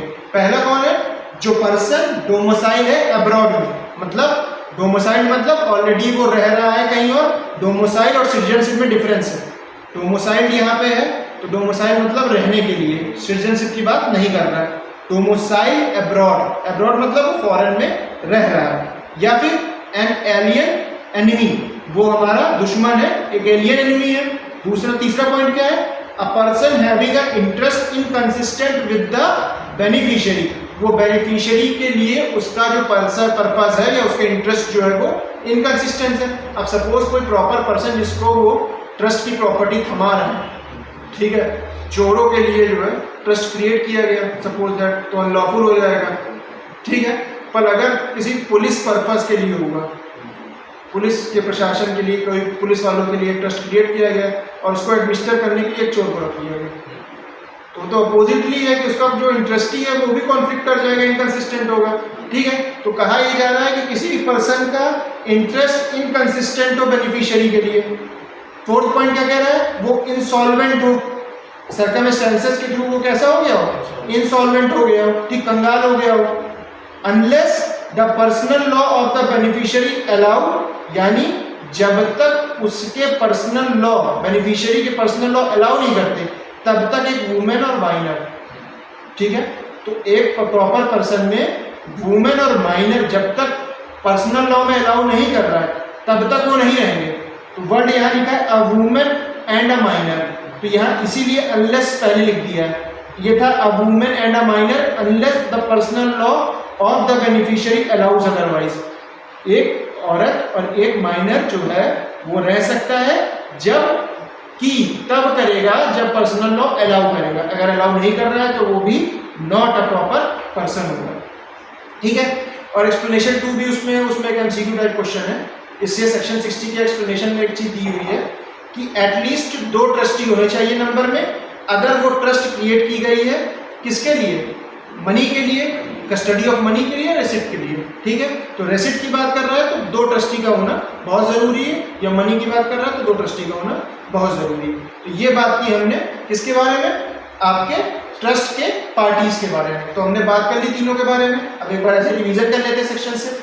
हमने बात किया क्रिएशन ऑफ ट्रस्ट की सेक्शन 6 में, उसका पर्पस कैसा रहेगा वो सेक्शन 4 में बता दिया। उसमें 5 तरीके की बताई गई हैं कि सबसे पहले उसमें ट्रस्ट कैसा होना चाहिए, तो वो नंबरिंग जो दी गई है आप उसको फॉलो कर सकते हैं, या फिर उसमें फॉल्ट ऐसे भी नॉर्मली लिख सकते हैं ऊपर नीचे करके जिगजैग वे में। फ्रॉडुलेंट है, उसके अलावा intention to injury any person और प्रॉपर्टी है, या फिर उसके अलावा वो जो है डिफीट कर रहा है कोई प्रोविजन ऑफ लॉ, या फिर उसके अलावा वो फॉरबिडन बाय लॉ है, ठीक है। या फिर उसके अलावा लास्ट वाला जो था इमोरल हो या पब्लिक मोरालिटी के वो अगेंस्ट में हो, ठीक है। उसके बाद सेक्शन 4 की बात, सेक्शन 5 की बात किया था, प्रॉपर्टी अगर ट्रांसफर हो रही तो कैसी हो, मूवेबल हो या इमूवेबल हो। इमूवेबल होगी तो वो रिटर्न होगी, साइंड होगी, रजिस्टर्ड होगी। मूवेबल है तो डिक्लेरेटरी के थ्रू या डिक्लेरेशन के थ्रू वो प्रूफ होना चाहिए।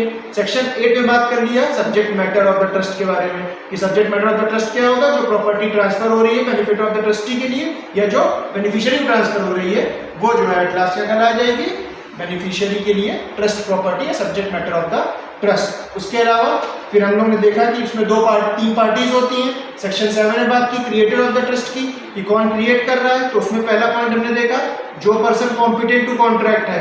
Section 11 of Indian contract Act में अनसाउंड माइंड, मेजॉरिटी, और दूसरा लास्ट पॉइंट क्या था, not declared as incompetent person by any court of law.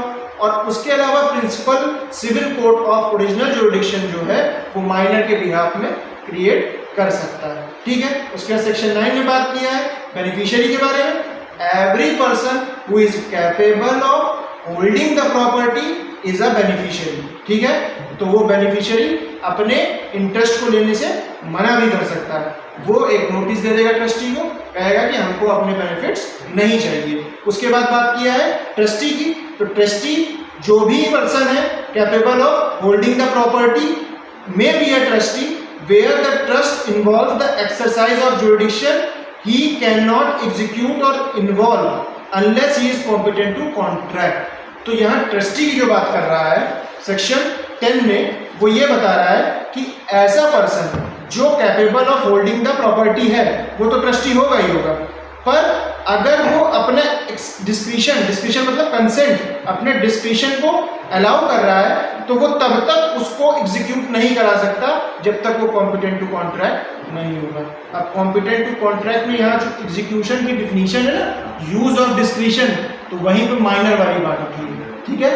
तो अब वो डिस्क्रिशन यूज कर नहीं सकता, तो माइनर है, माइनर एक ट्रस्टी हो सकता है, पर जब वो डिस्क्रिशन का यूज करेगा तब वो ट्रस्टी नहीं रहेगा। बेनिफिट के लिए वो ट्रस्टी है, बट वो ड्यूटीज और पावर्स का यूज नहीं कर सकता, ठीक है। सेक्शन 60 बताया हमने, सेक्शन 60 में बताया कि कौन कौन प्रॉपर पर्सन होंगे जो एडमिनिस्टर करेंगे, क्योंकि बेनिफिशियरी के पास एक राइट है कि उसकी जो प्रॉपर्टी है वो प्रॉपरली प्रोटेक्टेड हो और property held by administrator. Administrator कौन है? प्रॉपर पर्सन होगा।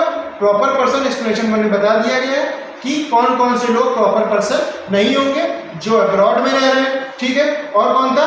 Public alien enemy, alien enemy है। उसके अलावा जिसका interest inconsistent with the beneficiary है, या फिर जो इंसॉल्वेंट हो गया है, या फिर वुमेन और चिल्ड्रन, वुमेन और minor, unless the personal law of the beneficiary allows it, ठीक है ना। तो ये बात यहाँ पे की गई है। और एक एमसीक्यू क्वेश्चन ये है कि दो जो है ट्रस्टी चाहिए जब आप मनी की बात करें और रिसिप्ट की बात करें। जब भी रिसिप्ट और मनी के लिए कोई ट्रस्ट क्रिएट की जा रही है तो उसमें दो ट्रस्टी का होना आवश्यक है, ठीक है। जहाँ तक कोई प्रॉब्लम रख लेना 5 मिनट का।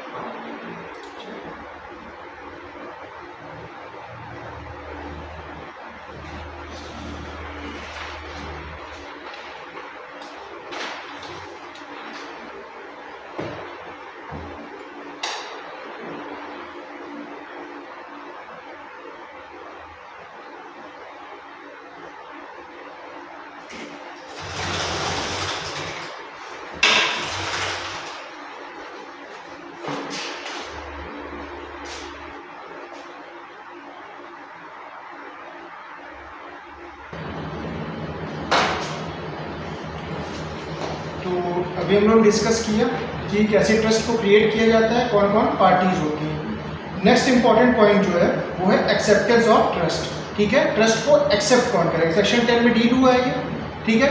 अब यहाँ पे इंपॉर्टेंट चीज ये बता रहा है, a trust is accepted by words और acts of the trustee. Trust को ये सेक्शन 10 जब आप पढ़ेंगे तो उसमें बताया गया है कि a trust is accepted by words or acts of the trustee indicating with reasonable certainties of such acceptance। तो reasonable certainties कौन कौन सी हैं? सेक्शन 4, सेक्शन 5, सेक्शन 6, सेक्शन 8, इनको फॉलो करते जाएंगे तो वो reasonable certainties होती जाएंगी, पर वो एक्सेप्ट जरूर होनी चाहिए ट्रस्टी के अकॉर्डिंग।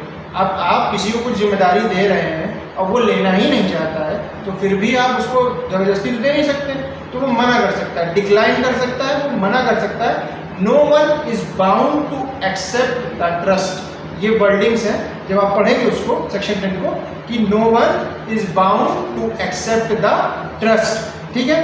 तो बताया जा रहा है instead of accepting the trust the intended trustee may within a reasonable period. Reasonable period क्या होगा? जो भी फैक्ट एंड सर्कमस्टेंसेस के अकॉर्डिंग डील किया जाएगा। अगर ट्रस्ट डीड में दिया है तो उसमें बता दिया जाएगा, वो उसका लिमिटेशन पीरियड हो जाएगा। डिस्क्लेम इट, डिस्क्लेम इट मतलब अस्वीकार कर देता है, मना कर देता है कि मैं इसका ट्रस्ट नहीं लूंगा। And such disclaimer shall prevent the trust property from vesting in him. मतलब जैसे ही उसने मना किया कि मैं इस ट्रस्ट की जिम्मेदारी नहीं ले सकता, तो वो उसी टाइम से उसमें वो जो ट्रस्ट है वो उसमें वेस्ट होना बंद हो जाएगी। वो ट्रस्ट प्रॉपर्टी उसमें वेस्ट नहीं होगी एज अ ट्रस्टी। वेस्ट मतलब यहाँ पे निहित हो जाना, यानी उसको वो प्रॉपर्टी नहीं मिलेगी, वो प्रॉपर्टी उसको ट्रांसफर होना वहीं से बंद हो जाएगी, रुक जाएगी वहीं पे, उसी टाइम पे जैसे उसने उसका डिस्क्लेमर दिया है।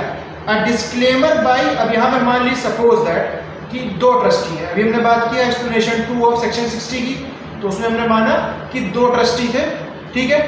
एक ट्रस्टी ने अस्वीकार कर दिया, डिस्क्लेमर दे दिया, मना कर दिया कि मैं अपने ये राइट्स को नहीं ले सकता। ट्रस्टी दो है, को ट्रस्टी कह सकते हैं इनको, दो ट्रस्टी में तो को ट्रस्टी। तो को ट्रस्टी में से एक ट्रस्टी ने ये कह दिया कि मैं इन अधिकारों को नहीं लेता हूँ, ठीक है। अब वो उसके बाद कहेगा कि जैसे ही उसने मना किया उस पर वो प्रॉपर्टी वेस्ट होना बंद हो जाएगी। जब वो प्रॉपर्टी उस पर वेस्ट होना बंद हो जाएगी तो वो सोल जो बचेगा ट्रस्टी, जो सोल ट्रस्टी इसमें दिया हुआ है वो पर्सन जो रहेगा, जो दूसरा वाला है वो सोल ट्रस्टी बन जाएगा। तो कह रहा है a disclaimer by one of two or more co trustee and makes vest the trust property in others. A disclaimer by one of two or more co trustee vest the trust property in the others or others and makes him or them sole trustee. उनको कैसा बना देगा? Sole trustee बना देगा। और trustees from the date of the creation of the trust, जिस दिन से सपोज दैट कि 1 जुलाई या 1 मार्च 2024 को एक ट्रस्ट क्रिएट किया, हम मान लीजिए अभिषेक ने, ठीक है। अब अभिषेक ने एक ट्रस्ट किया सुजीत के लिए और अजीत के लिए। अजीत और सुजीत दो ट्रस्टी थे, को ट्रस्टी थे, ठीक है। तो अभिषेक ने जो ट्रस्ट क्रिएट किया वो 1 जुलाई 2024 को क्रिएट किया। अब जिस दिन हमने ट्रस्ट क्रिएट किया उस दिन हमने दो ट्रस्टी बनाए, अजीत और सुजीत को। सुजीत ने कहा डिस्क्लेमर देके कि हम नहीं बनेंगे ट्रस्टी। तो अब एक जो सोल ट्रस्टी बचा वो अजीत बना, सुजीत ने मना कर दिया, अजीत बचा। तो अजीत जो है 1 जुलाई 2024 से सोल ट्रस्टी कहलाएगा, ठीक है ना। वो बीच का पीरियड वो खत्म होके उसका इंटीमेशन पीरियड 1 जुलाई 2024 हो जाएगा। तो जिस डेट से वो ट्रस्ट को क्रिएट किया गया है वो सोल क्रिएटर या सोल ट्रस्टी बनेगा उस दिन से, ठीक है। एक एग्जांपल इसका देख लीजिए नीचे इलस्ट्रेशन में क्या कह रहा है, ए bequeath certain property to B and C। ए ने एक विल के थ्रू एक प्रॉपर्टी दी बी और सी को, और उसके एग्जीक्यूटर थे ये लोग for the trust of D, ठीक है। अब ये बी और सी ट्रस्टी थे, किसके लिए ट्रस्ट कर रहे थे? डी के लिए, बेनिफिशियरी डी था। ए ने क्रिएट की, तो ए ने एक प्रॉपर्टी को बिक्विथ किया बी और सी को, किसके बेनिफिट के लिए? डी के। तो डी यहाँ पे बेनिफिशियरी है, बी और सी ट्रस्टी है, ए यहाँ पे क्रिएटर है। B and C proves as will. अब ए की जो विल थी, बिक्विथ कह रहा है मतलब कि टेस्टामेट्री है, मतलब विल है, मतलब ये ट्रांसफर हो रही है किसी कागजी कार्रवाई से, उसने अपनी विल और वसीयत लिख के गया। तो अगर बी और सी ने कोई काम किया, क्या किया? एक एक्ट किया कि उन्होंने ए की विल को प्रूव कर दिया। ए ने अपनी विल में कहा था कि मैं एक ट्रस्ट क्रिएट कर रहा हूँ जो बी और सी को ट्रस्टी बनाता है और बेनिफिशियरी बनाता है डी को। तो बी और सी ने काम किया, ए की विल को जो है प्रूव कर दिया। अब इनका ये काम अपने आप में एक्सेप्टेंस ऑफ ट्रस्ट है। आप उसकी विल को प्रूव कर रहे हैं तो ये मान लिया जाएगा कि आपने उस ट्रस्ट को एक्सेप्ट कर लिया है। और बी और सी जो है होल्ड करेंगे उस प्रॉपर्टी को किसके फेवर में, किसके ट्रस्ट में? डी के ट्रस्ट में, जो बेनिफिशियरी। एक्सेप्टेंस ऑफ ट्रस्ट ये बात कहता है। तो एक बार फिर से स्टार्टिंग से आज हमने पढ़ा गया। हमने स्टार्टिंग में पढ़ा सबसे पहले एक केस लॉ। इस केस लॉ का नाम था नाइट वर्सेस नाइट, 1840 का केस था। इसके 3 एसेंशियल्स बताए गए थे, rule of 3 certainties, certainty of intention, certainty of object, certainty of subject matter. उसके बाद हमने बात की थी कि कैसे क्रिएट कर सकते हैं, ठीक है, ट्रस्ट को क्रिएट कैसे किया जाता है। तो सेक्शन 6 में बताया गया है कि ट्रस्ट जो है कैसे क्रिएट किया जा सकता है, और सेक्शन 4 में पहले बताया गया इंटेंशन उसका होना चाहिए, पर्पस होना चाहिए, बेनिफिशियरी पता होनी चाहिए, ट्रस्ट प्रॉपर्टी होनी चाहिए, और ट्रस्ट प्रॉपर्टी ट्रस्टी को ट्रांसफर हो जानी चाहिए। सेक्शन 6 में ये बात कही गई है।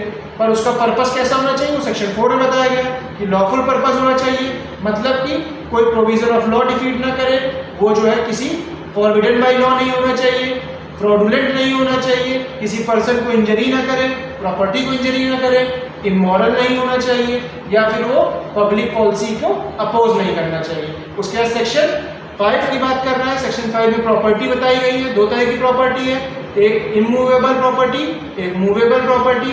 तो मूवेबल प्रॉपर्टी में बता दिया गया है कि डिक्लेरेशन के थ्रू बताएगा वो।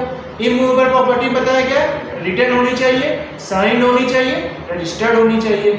उसके बाद उसने सेक्शन 8 में बात किया है कि subject matter of the property क्या होगा, subject matter of the trust क्या होगा, प्रॉपर्टी होगा जो ट्रांसफर की जा रही है ट्रस्टी को। उसके बाद हमने 3 पार्टीज की बात की।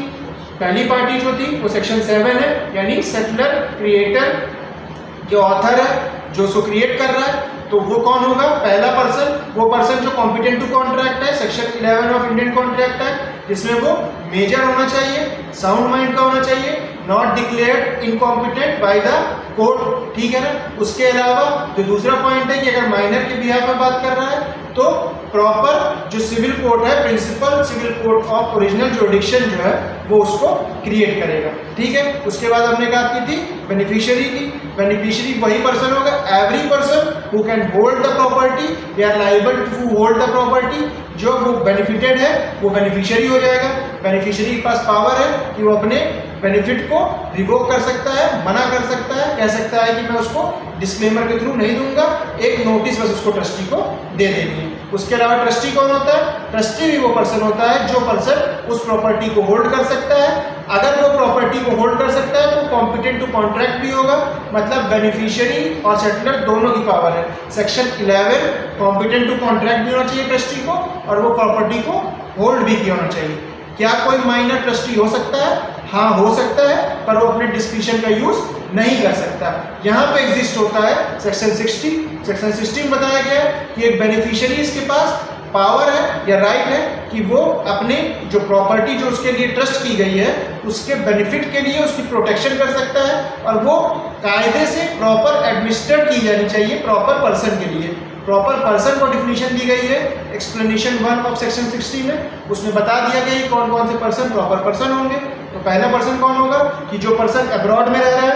दूसरा, वो पर्सन एलियन एनिमी नहीं होना चाहिए। इसके बाद उसका जो इंटरेस्ट है वो इनकंसिस्टेंट टू द बेनिफिशियरी नहीं होना चाहिए। या फिर और क्या बात की गई है कि वो इंसॉल्वेंट नहीं होना चाहिए या वुमेन और मैन नहीं होना चाहिए, वुमेन और माइनर नहीं होना चाहिए जब तक वो personal law of the beneficiary, personal law किसका? बेनिफिशियरी का पर्सनल लॉ अलाउ नहीं करता है कि एक वुमेन और एक माइनर जो है हमारे यहाँ पे प्रॉपर पर्सन होते हैं। ये एक्सप्लेनेशन 2 कहता है कि एक्सप्लेनेशन 2 में ये बात कहता है कि लगभग 2 ट्रस्टी चाहिए जब हम रेसिड के लिए या मनी के लिए कोई ट्रस्ट की कस्टडी क्रिएट कर रहे हैं। उसके बाद की हमने एक्सेप्टेंस ऑफ ट्रस्ट की कि उसमें बात किया सेक्शन 10 के बारे में। सेक्शन 10 में ये बता दिया गया है कि एक ट्रस्ट को एक्सेप्ट किया जाना चाहिए ट्रस्टी के पास और उसमें वो रीजनेबल सर्टेनिटी फॉलो करेगा 4, 5, 6 और 8 की। और यहाँ बता दिया गया है कि एक रीजनेबल पीरियड के थ्रू, एक तय अवधि के थ्रू एक टाइम लिमिट दी गई है, उसके अंदर उसको डिस्क्लेम करना है, वरना फिर वो जो है उस पर निहित हो जाएगी, उस पर प्रॉपर्टी ट्रांसफर हो जाएगी। अब 2 या 1 या 2 से ज़्यादा ट्रस्टी है तो को ट्रस्टी अगर ज़्यादा है तो एक अगर ट्रस्टी मना कर देता है तो दूसरा जो है वो सोल ट्रस्टी हो जाएगा। कब से? Date of creation of the trust के टाइम से। उसके अलावा अब हम बात करेंगे एक्सिस्टेंस ऑफ द ट्रस्ट की। तो एक्सटेंशन ऑफ द ट्रस्ट कहाँ शुरू होता है कि कैसे उस ट्रस्ट को खत्म किया जा रहा है, उस ट्रस्ट को कैसे खत्म किया जा रहा है। तो चैप्टर 8 में बताया गया है कि ट्रस्ट को कैसे खत्म किया जाएगा, ठीक है। वो सेक्शन 77 से सेक्शन 79 तक बताया गया है कि हमने ट्रस्ट को अब तक हमने क्रिएट कर लिया। अब ट्रस्ट हम क्रिएट कर चुके हैं, हमको पता है पार्टीज कौन कौन है, उन्होंने एक्सेप्ट कर लिया है। तो जब भी क्रिएशन ऑफ ट्रस्ट आएगा सेक्शन 4, 5, 6, 8, 9, 10, 7 ये सब आप मेंशन कर देंगे। 1 to 10 तक आपका समझ में आ गया। अब हम एक्सटेंशन की बात करेंगे जब हम ट्रस्ट को खत्म करेंगे तो वो चैप्टर 8 में करेंगे जो सेक्शन 77, 78, 79 में दिया गया है। इसमें बात करता है सेक्शन 77। सेक्शन 77 बात करता है 4 पॉइंट्स की। पहले बताया गया है कि कैसे किसी ट्रस्ट को खत्म किया जाता है, एक्सटेंशन ऑफ एनी ट्रस्ट कैसे होता है। पहले ये है एक्सप्रेसली रिवोक हो गया, लिखा ही है कि ये रिवोक कर दिया गया है। उसके अलावा उसका पर्पस फुलफिल हो गया या फिर उसका पर्पस अनलॉफुल हो गया, वहाँ पे सेक्शन 4 आप लिख सकते हैं कि वो लॉफुल पर्पस को अगर फॉलो नहीं कर रहा है तो वो अनलॉफुल हो जाएगा। तो सेक्शन 77 में जो अनलॉफुल पर्पस है वहाँ सेक्शन 4 आप मेंशन कर सकते हैं। और पर्पस बिकम्स इम्पॉसिबल, मतलब इम्पॉसिबल हो गया। तो इसमें क्या है कि पर्पस उसका अगर कंप्लीटली फुलफिल्ड हो गया, मतलब अगर सपोज दैट कि पर्सन एक है, अभिषेक ही मान लीजिए, और सुजीत और अजीत है, ठीक है। तो अभिषेक के ऊपर बहुत भारी कर्ज था किसी प्रॉपर्टी पे, उसने सुजीत और अजीत को एक प्रॉपर्टी दी और ट्रस्ट कर दिया, कहा कि तुम लोग एक प्रॉपर्टी रखना और मेरा कर्ज चुका दोगे तो ऑटोमेटिकली ये ट्रस्ट जो है खत्म हो जाएगी, ठीक है। तो उसने बताया कि वो प्रॉपर्टी उसने ट्रांसफर की और जैसे ही वो कर्जा चुकेगा वैसे ही उसका पर्पस फुलफिल हो जाएगा और वो प्रॉपर्टी वापस ट्रांसफर किसके पास हो जाएगी, जिसके पास जहाँ से वो आई थी वही वापस चली जाएगी, सेटलर के पास यानी अभिषेक के पास। ठीक है, उसके अलावा उसका पर्पस अनलॉफुल हो गया। अब सपोज दैट ब्राज़ील में है, वहाँ मैरिजुआना चल रहा है लीगल और ट्रस्ट क्रिएट कर दी मैरिजुआना के लिए, पर वो ट्रस्ट सपोज दैट उठ के इंडिया आ गई, तो क्या इंडिया में वो जो है लॉफुल रहेगा? बिकम्स अनलॉफुल मतलब वो अनलॉफुल हो गया पर्पस। शुरुआत में जब बना था तब वो लॉफुल था, पर जब वो आया या सपोज दैट हम लोग के पास ये काम हो रहा है कि यहाँ पे हम लोग ट्रस्ट बनाई कि हम लोग मैचस्टिक जो है वो बनाएंगे, इस ट्रस्ट में मैचस्टिक बनाएंगे और ट्राइबल एरियाज की वुमेन्स को बेनिफिट किया जाएगा। तो मैचस्टिक बनाने के बजाय हम लोग बम बनाना शुरू कर दें और माउंट मतलब कुछ ऐसी अनलॉफुल टेररिस्ट एक्टिविटीज में काम करने लगे, तुरंत वो अनलॉफुल हो जाएगा। ठीक है, when the fulfillment of its purpose becomes impossible by destruction of the trust property or otherwise, बाढ़ आ गई, अर्थक्वेक आ गया, ट्रस्ट प्रॉपर्टी टूट गई, चाहे मूवेबल हो चाहे मूवेबल हो, तो उस ट्रस्ट को मोटिव को फॉलो नहीं कर पाएंगे, तो वो वहीं पे अनलॉफुल हो जाएगा। और या फिर when the trust being revocable is expressly revoked, लिखा हुआ है कि इस टाइम तक, इस टाइम लिमिट के बाद सपोज दैट एक ट्रस्ट क्रिएट की जो 1 जुलाई 2024 पे थी और उसी में लास्ट में मेंशन कर दिया गया कि 1 जुलाई 2030 को ये ट्रस्ट खत्म हो जाएगी, तो ये बात यहाँ पे कर दिया। अब ये हुआ extension of trust section 77। Section 78 में क्या बात कर रहा है? रिवोकेशन ऑफ ट्रस्ट की। किसकी बात कर रहा है? रिवोकेशन ऑफ ट्रस्ट की। It provides that a trust created by will may be revoked at the pleasure of testator। Testator वो पर्सन है जिसने उस विल को बनाया है। वसीयत के द्वारा कोई ट्रस्ट को क्रिएट किया जा रहा है, तो हो सकता है कि जिसने वसीयत क्रिएट की है, जो वसीयत कर रहा है, वो अपने प्लेजर के लिए भी उस ट्रस्ट को निरस्त कर सकता है, उस ट्रस्ट को रिवोक कर सकता है, खत्म कर सकता है। ठीक है, a trust otherwise created, otherwise मतलब विल के अदरवाइज क्रिएटेड है, विल से नहीं क्रिएटेड है। Normally trust, a trust otherwise created can be revoked only, कब कब हो सकती है? Where all the beneficiaries are competent to contract, यानी section 11 of Indian contract act, major होना चाहिए, साउंड माइंड का नहीं होना चाहिए, और not declared as incompetent person by the court. ठीक है, यानी वो पर्सन कंसेंट के थ्रू कर सकता है। Where the trust has been declared by a non testamentary instrument. Non testamentary instrument क्या है? ऐसे इंस्ट्रूमेंट जिसको लिखित तौर पे, ट्रस्ट डीड की बात कर रहा है ना, कागज की बात कर रहा है उस पे, तो वहां पे और by words of mouth, word of mouth मतलब मुंह जबानी बताया है, मुंह जबानी उसने बता दिया है, और या फिर नॉन टेस्टामेंट्री इंस्ट्रूमेंट के बारे में बता दिया है कि ये जो पावर है रिवोकेशन करने की, ये किसके ऊपर है? ऑथर के पास है। स्पेसिफिकली रेफर कर दिया है उस ट्रस्ट डीड एग्रीमेंट में। हमने जो प्रॉपर्टी या जो ट्रस्ट अजीत और सुजीत को ट्रांसफ़र की, हमने स्पेशली बता दिया उनको कि ये जब मैं चाहूँ, यानी जो सेटलर है, जो ऑथर है, जब वो चाहे उसको ख़त्म कर सकता है, रिवोक कर सकता है। तो वो पावर स्पेशली बता दी गई है कि ट्रस्ट जो एक्ट है या ट्रस्ट डीड में जो प्रॉपर्टी में बता दिया गया, इंस्ट्रूमेंट में सब क्लॉज में बताया गया था, उसके अकॉर्डिंग वो जो है डीड होगी, इन्फोर्स होगी। या फिर तीसरा पॉइंट क्या है कि जो पेमेंट ऑफ डेट के लिए कोई ट्रस्ट क्रिएट किया गया है, तो जैसे ही वो डेट खत्म होगा तो वो खत्म हो जाएगा। पर अगर, इसका भी एक एक्सेप्शन है कि अगर क्रेडिटर जिन्होंने दिया है उनको बताया और वो भी उसमें पार्टी है, जो ट्रस्ट बनाया गया उसमें वो पार्टी हैं और उनसे कम्युनिकेट नहीं किया गया, तो वो खत्म नहीं होगा। बट अगर वो डेट के लिए है तब वो खत्म हो जाएगा। ठीक है, इसमें इंपॉर्टेंट चीज़ देखें, फिर से इलस्ट्रेशन एक दिया हुआ है। A conveys property to B in trust to sell the same and pay out the proceed of the claim of A's creditor। ठीक है ना, यहाँ बता दिया है कि A ने एक प्रॉपर्टी B को दी ताकि वो उससे पे आउट निकाल के जो क्लेम A के हैं, A के जो क्रेडिटर हैं, A ने जिनसे पैसा लिया है, सपोज दैट A ने किसी से पैसा लिया, उनका सारा पैसा चुकाने के लिए B को उसने एक प्रॉपर्टी दी और उससे वो सारे क्लेम सेटिस्फाई करेगा। A reserves no power of revocation। A ने अपने पास कोई पावर ऐसी नहीं रखी कि वो उस ट्रस्ट को खत्म कर सके, निरस्त कर सके। If no communication has been made to creditors अगर कोई कम्युनिकेशन क्रेडिटर से नहीं हुआ है तो ए ट्रस्ट की प्रॉपर्टी को रिवोक कर सकता है, ठीक है। पर अगर क्रेडिटर्स पार्टी हैं उस अरेंजमेंट के, वो जो ट्रस्ट क्रिएट किया है उसमें वो पार्टीज हैं, तब जो है ट्रस्ट बगैर क्रेडिटर के कंसेंट के रिवोक नहीं होगा। फिर से एक बार बात करते हैं कि अगर ए ने किसी से कुछ क्रेडिट लिया है, किसी से कुछ पैसा लिया है, उसने अपनी प्रॉपर्टी बी को ट्रांसफ़र की, तो बी ने उस प्रॉपर्टी से निकले गए प्रॉफिट के थ्रू वो ए के क्लेम को सेटिस्फाई कर दिया।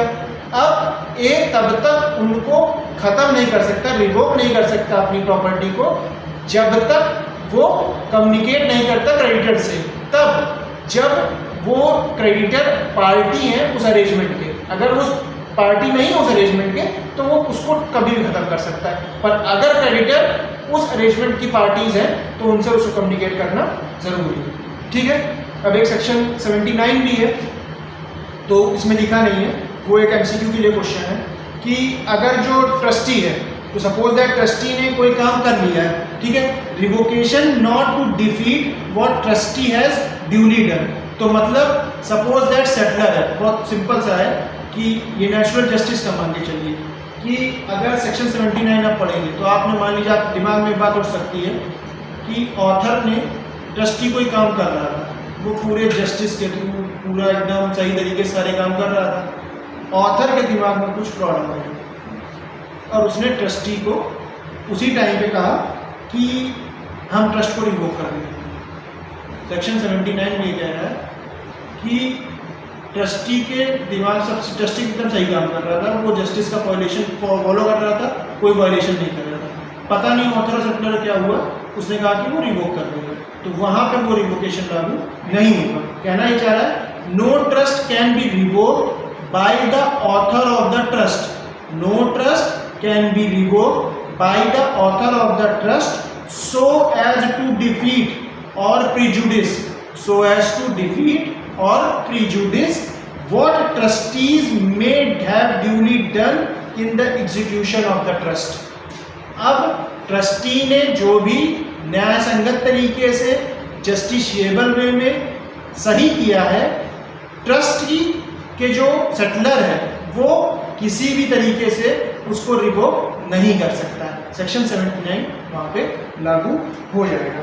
तो हमने आज क्या क्या पढ़ा, बेसिकली एक बार ये आज का इतना कंप्लीट हुआ है, कल हम लोग डिस्कस करेंगे इसके बारे में, चैरिटेबल ट्रस्ट के बारे में थोड़ा सा, ठीक है।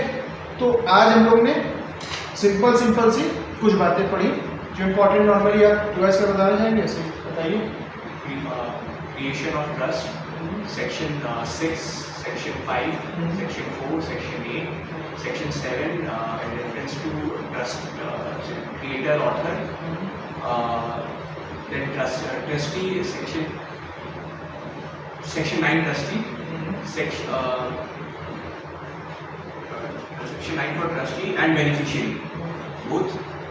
Then section 11 of Indian Contract Act, as is introduced, section 7 of Indian Trust Act, for who is competent to make a trust. According to section 11 Indian Contract Act, any person who is not a minor but a major, who is of sound mind and not bound by any code of law to perform a contract can form a trust. Then 7, 9, 10 7 में बताया गया creator और settler, 9 में beneficiary, 10 में trustee, ठीक ठीक। अब आगे बताइए। एक्सेप्टेंस, सेक्शन 10 में बताया गया कि एक्सेप्ट कर सकता है कौन, ट्रस्ट को एक्सेप्ट करेगा, जो ट्रस्टी है ट्रस्ट को एक्सेप्ट कर सकता है, और अगर वो ट्रस्ट को नहीं एक्सेप्ट करना चाहता तो वो एक नोटिस देगा ऑथर को, ट्रस्टी को ऑथर को नोटिस देगा कि वो ट्रस्ट एक्सेप्ट नहीं करना चाहता। और अगर मनी रिसिप्ट के लिए और मनी के ट्रस्ट में 2 ऑथर रहते हैं, जिसमें से जो को ऑथर रहता है, को ऑथर अगर एक ऑथर मना कर देता है ट्रस्ट एक्सेप्ट करने के लिए, तो जो दूसरा को ऑथर होता है वो सोल ट्रस्टी बन जाता है, एंड उसका ट्रस्ट उस दिन से बाद जाता है जिस दिन से ट्रस्ट फॉर्म किया होता है, जिस दिन से उसका ऊपर आ जाता है ट्रस्ट का। साइन रहता है। और ट्रस्ट आपका जो रहता है डॉक्यूमेंट्री फॉर्म में, दो तरह के ट्रस्ट होते हैं। एक जो आपका डिक्लेरेटरी शुरू आप कर सकते हैं, दूसरा एक होता है थ्रू डॉक्यूमेंट जो साइन रहे, रजिस्टर्ड रहे और रिटन रहे। ऐसे एक बार हम बता देते हैं। सबसे पहले क्रिएशन ऑफ और एक्सटेंशन ऑफ ट्रस्ट हमने आज पढ़ा। सबसे पहला स्टार्टिंग हम करेंगे एक केस लॉ से, नाइट वर्सेस नाइट का। 1840 का केस लॉ है, उसमें 3 बातें बताई। सिंपल सी 3 बातें क्या है? Certainty of intention, certainty of subject matter, certainty of object. ठीक है, ये बस सिंपल सा एक केस लॉ है। सर्टेनिटी ऑफ इंटेंशन अगर नहीं होगा तो ट्रांसफरर जिसके लिए वो ट्रांसफर की गई है वो उसको थोड़े टाइम के लिए उसको क्लैरिफाई करेगा कि आप पहले क्लैरिफाई कर दीजिए किस लिए ट्रस्ट बनाया गया है। Subject matter of the trust always जो प्रॉपर्टी होती है वो होती है। ऑब्जेक्ट कौन होगा? वो बेनिफिशियरी होगी। ठीक है, उसके बाद हम लोग बात करेंगे कि जो प्रोविजन दिए गए हैं इंडियन ट्रस्ट एक्ट में वो क्या है। तो सेक्शन 6 से स्टार्ट करते हैं। सेक्शन 6 में बता दिया गया है 4 बातें। 4 बातों में पहली बात थी इंटेंशन क्लियर होना चाहिए, पर्पस क्लियर होना चाहिए, बेनिफिशियरी कौन है वो क्लियर होना चाहिए, ट्रस्ट प्रॉपर्टी क्या है और वो ट्रांसफर हो जानी चाहिए किसको? ट्रस्टी को। ठीक है, अब जो पर्पस हम बात कर रहे हैं वो लॉफुल होना चाहिए, वो सेक्शन 4 में बताया गया है। सेक्शन 4 में पर्पस कैसा होना चाहिए? लॉफुल होना चाहिए। ठीक है, अब उसमें लॉफुल में 5 कंडीशंस दी है, वो आप उसमें देख सकते हैं। उसके बाद बात किया है कि प्रॉपर्टी कैसी होनी चाहिए। अगर मूवेबल है तो वो डिक्लेरेशन के थ्रू, और अगर इमूवेबल है तो रिटर्न होनी चाहिए, साइंड होनी चाहिए और रजिस्टर्ड होनी चाहिए। ठीक है, उसके अलावा सेक्शन 8 बताया गया है कि वो subject matter of the property, trust क्या होगा? वो प्रॉपर्टी होगी, जो ट्रस्ट की प्रॉपर्टी है वो subject matter of the trust होगा। कौन ट्रस्ट क्रिएट कर सकता है? सेक्शन 7 में बताया गया है। ऑथर नहीं, वेरी गुड। ऑथर कौन हो सकता है? 2 लोग हो सकते हैं। एक जो कॉम्पिटेंट टू कॉन्ट्रैक्ट है, section 11 of Indian contract Act में उसे बता दिया गया है कि पर्सन मेजर होना चाहिए, साउंड माइंड का होना चाहिए, नॉट इनकॉम्पिटेंट टू कॉन्ट्रैक्ट होना चाहिए। दूसरा क्या बताया है कि principal civil court of original jurisdiction में अगर माइनर के बिहाफ में दे रही है तो कंस्ट्रक्टिव ट्रस्ट क्रिएट कर सकती है। उसके अलावा फिर बात की गई है कि जो बेनिफिशियरी है वो कौन है? बेनिफिशियरी सेक्शन 9 में बताया गया है। सेक्शन 9 में बेनिफिशियरी वो है कि every person who is capable to hold the property, वो जो है क्या होगा? बेनिफिशियरी होगा। बेनिफिशियरी चाहे तो अपने एक छोटा सा डिस्क्लेमर देके, छोटी सी नोटिस ट्रस्टी को देके अपने इंटरेस्ट को मना कर सकता है। उसके अलावा ट्रस्टी कौन है? वो सेक्शन 10 में बताया गया है। उसमें बता दिया गया है कि कोई पर्सन जो होल्ड कर सकता है प्रॉपर्टी को वो ट्रस्टी होता है। साथ में ही इज कॉम्पिटेंट टू कॉन्ट्रैक्ट होना चाहिए, मतलब वो section 11 of Indian contract act को भी कंप्लीट करना चाहिए। यानी वो मेजर होना चाहिए, साउंड माइंड का होना चाहिए, not incompetent to contract by any court of law. उसके अलावा माइनर क्या ट्रस्टी हो सकते हैं? बिल्कुल हो सकते हैं, बट वो अपना डिस्क्रिशन यूज नहीं कर सकते। वो डिस्क्रिशन कब यूज करेंगे? वो सेक्शन 60 में यूज करेंगे, जहाँ बताया गया प्रॉपर पर्सन के बारे में। प्रॉपर पर्सन एक्सप्लेनेशन 1 में बताया गया कि कौन कौन प्रॉपर पर्सन नहीं होते हैं। तो उसमें कुछ 5 डिफिनीशंस हैं, वो आप देख सकते हैं। अब्रॉड में रह रहा है, एलियन एनिमी है, या फिर इंसॉल्वेंट हो गया है, ठीक है, इनकंसिस्टेंट उसका इंटरेस्ट हो गया है, या फिर वो मेजर है, वो माइनर है, या वुमेन है, अगर personal law of the beneficiary allow करता है। उसके अलावा फिर बात की है एक्सेप्टेंस ऑफ ट्रस्ट की सेक्शन 8 में, सेक्शन 10 में। तो उसमें बात किया है कि जो ट्रस्ट का एक्सेप्टेंस है वो देना पड़ेगा ट्रस्टी को, उसको बताना पड़ेगा, और no one is bound to accept the trust. दूसरा इंपॉर्टेंट पॉइंट है, अगर 2 ट्रस्टी हैं तो एक ने मना कर दिया तो दूसरा वाला जो होगा वो जो है सोल ट्रस्टी होगा at the time of creation of the trust. अब उसके बाद अगला पॉइंट जो बात कर रहा है वो रिवोकेशन की बात कर रहा है, एक्सटेंशन की बात कर रहा है। एक्सटेंशन और revocation of trust chapter 8 section 77 to 79 में बताया गया। 77 में 4 पॉइंट्स बताए गए कि जब ट्रस्ट की प्रॉपर्टी का कंप्लीटली फुलफिल्ड हो जाएगी तो ट्रस्ट खत्म हो जाएगी। अगर वो अनलॉफुल पर्पस हो गया तो खत्म हो जाएगा। अगर वो इम्पॉसिबल हो गया पर्पस कि वो हो ही नहीं सकता, ट्रस्ट की प्रॉपर्टी डिस्ट्रॉय हो गई, तो वो खत्म हो जाएगा। और वो एक्सप्रेसली लिखा हुआ है कि वो रिवोक हो जाएगी तब। तो 4 पॉइंट क्या क्या थे कि कंप्लीटली पर्पस फुलफिल हो गया हो, पर्पस अनलॉफुल हो गया हो, पर्पस जो है इम्पॉसिबल टू परफॉर्म है, या फिर वो एक्सप्रेसली रिफर कर दिया गया कि ये रिवोक हो जाएगी। उसके अलावा रिवोकेशन के बारे में सेक्शन 78 में बताया गया, जहाँ बता दिया गया है कि जो पर्सन यहाँ पे स्पेसिफिकली अगर विल के थ्रू ट्रांसफर हो रहा है तो जिसने विल बनाई है वो उसको रिवोक कर सकता है। अगर विल नहीं है तो जो सारे बेनिफिशियरी हैं वो मिलके कर सकते हैं। या फिर स्पेशली पावर दे दी है, ट्रस्ट डीड में लिख दिया है कि जिसने क्रिएट किया वही क्रिएट करके खत्म कर देगा। या फिर अगर कोई डेट है, वो डेट की वजह से अगर हो रहा है तो जैसे ही वो डेट कंप्लीट होगा वो उसको सॉर्ट आउट कर देगा, वो उसको वहीं पे रिवोक कर देगा। ठीक है। उसके अलावा हमने बात की थी सेक्शन 79 की। सेक्शन 79 में कह रहा था कि अगर ट्रस्टी ने कोई काम ऐसा किया है जो जस्टिशिएबल है तो जो सेटलर है वो उस ट्रस्ट को रिवोक नहीं कर सकता। ठीक है। आज में इतना ही समझे हम लोग। ठीक है। चलिए।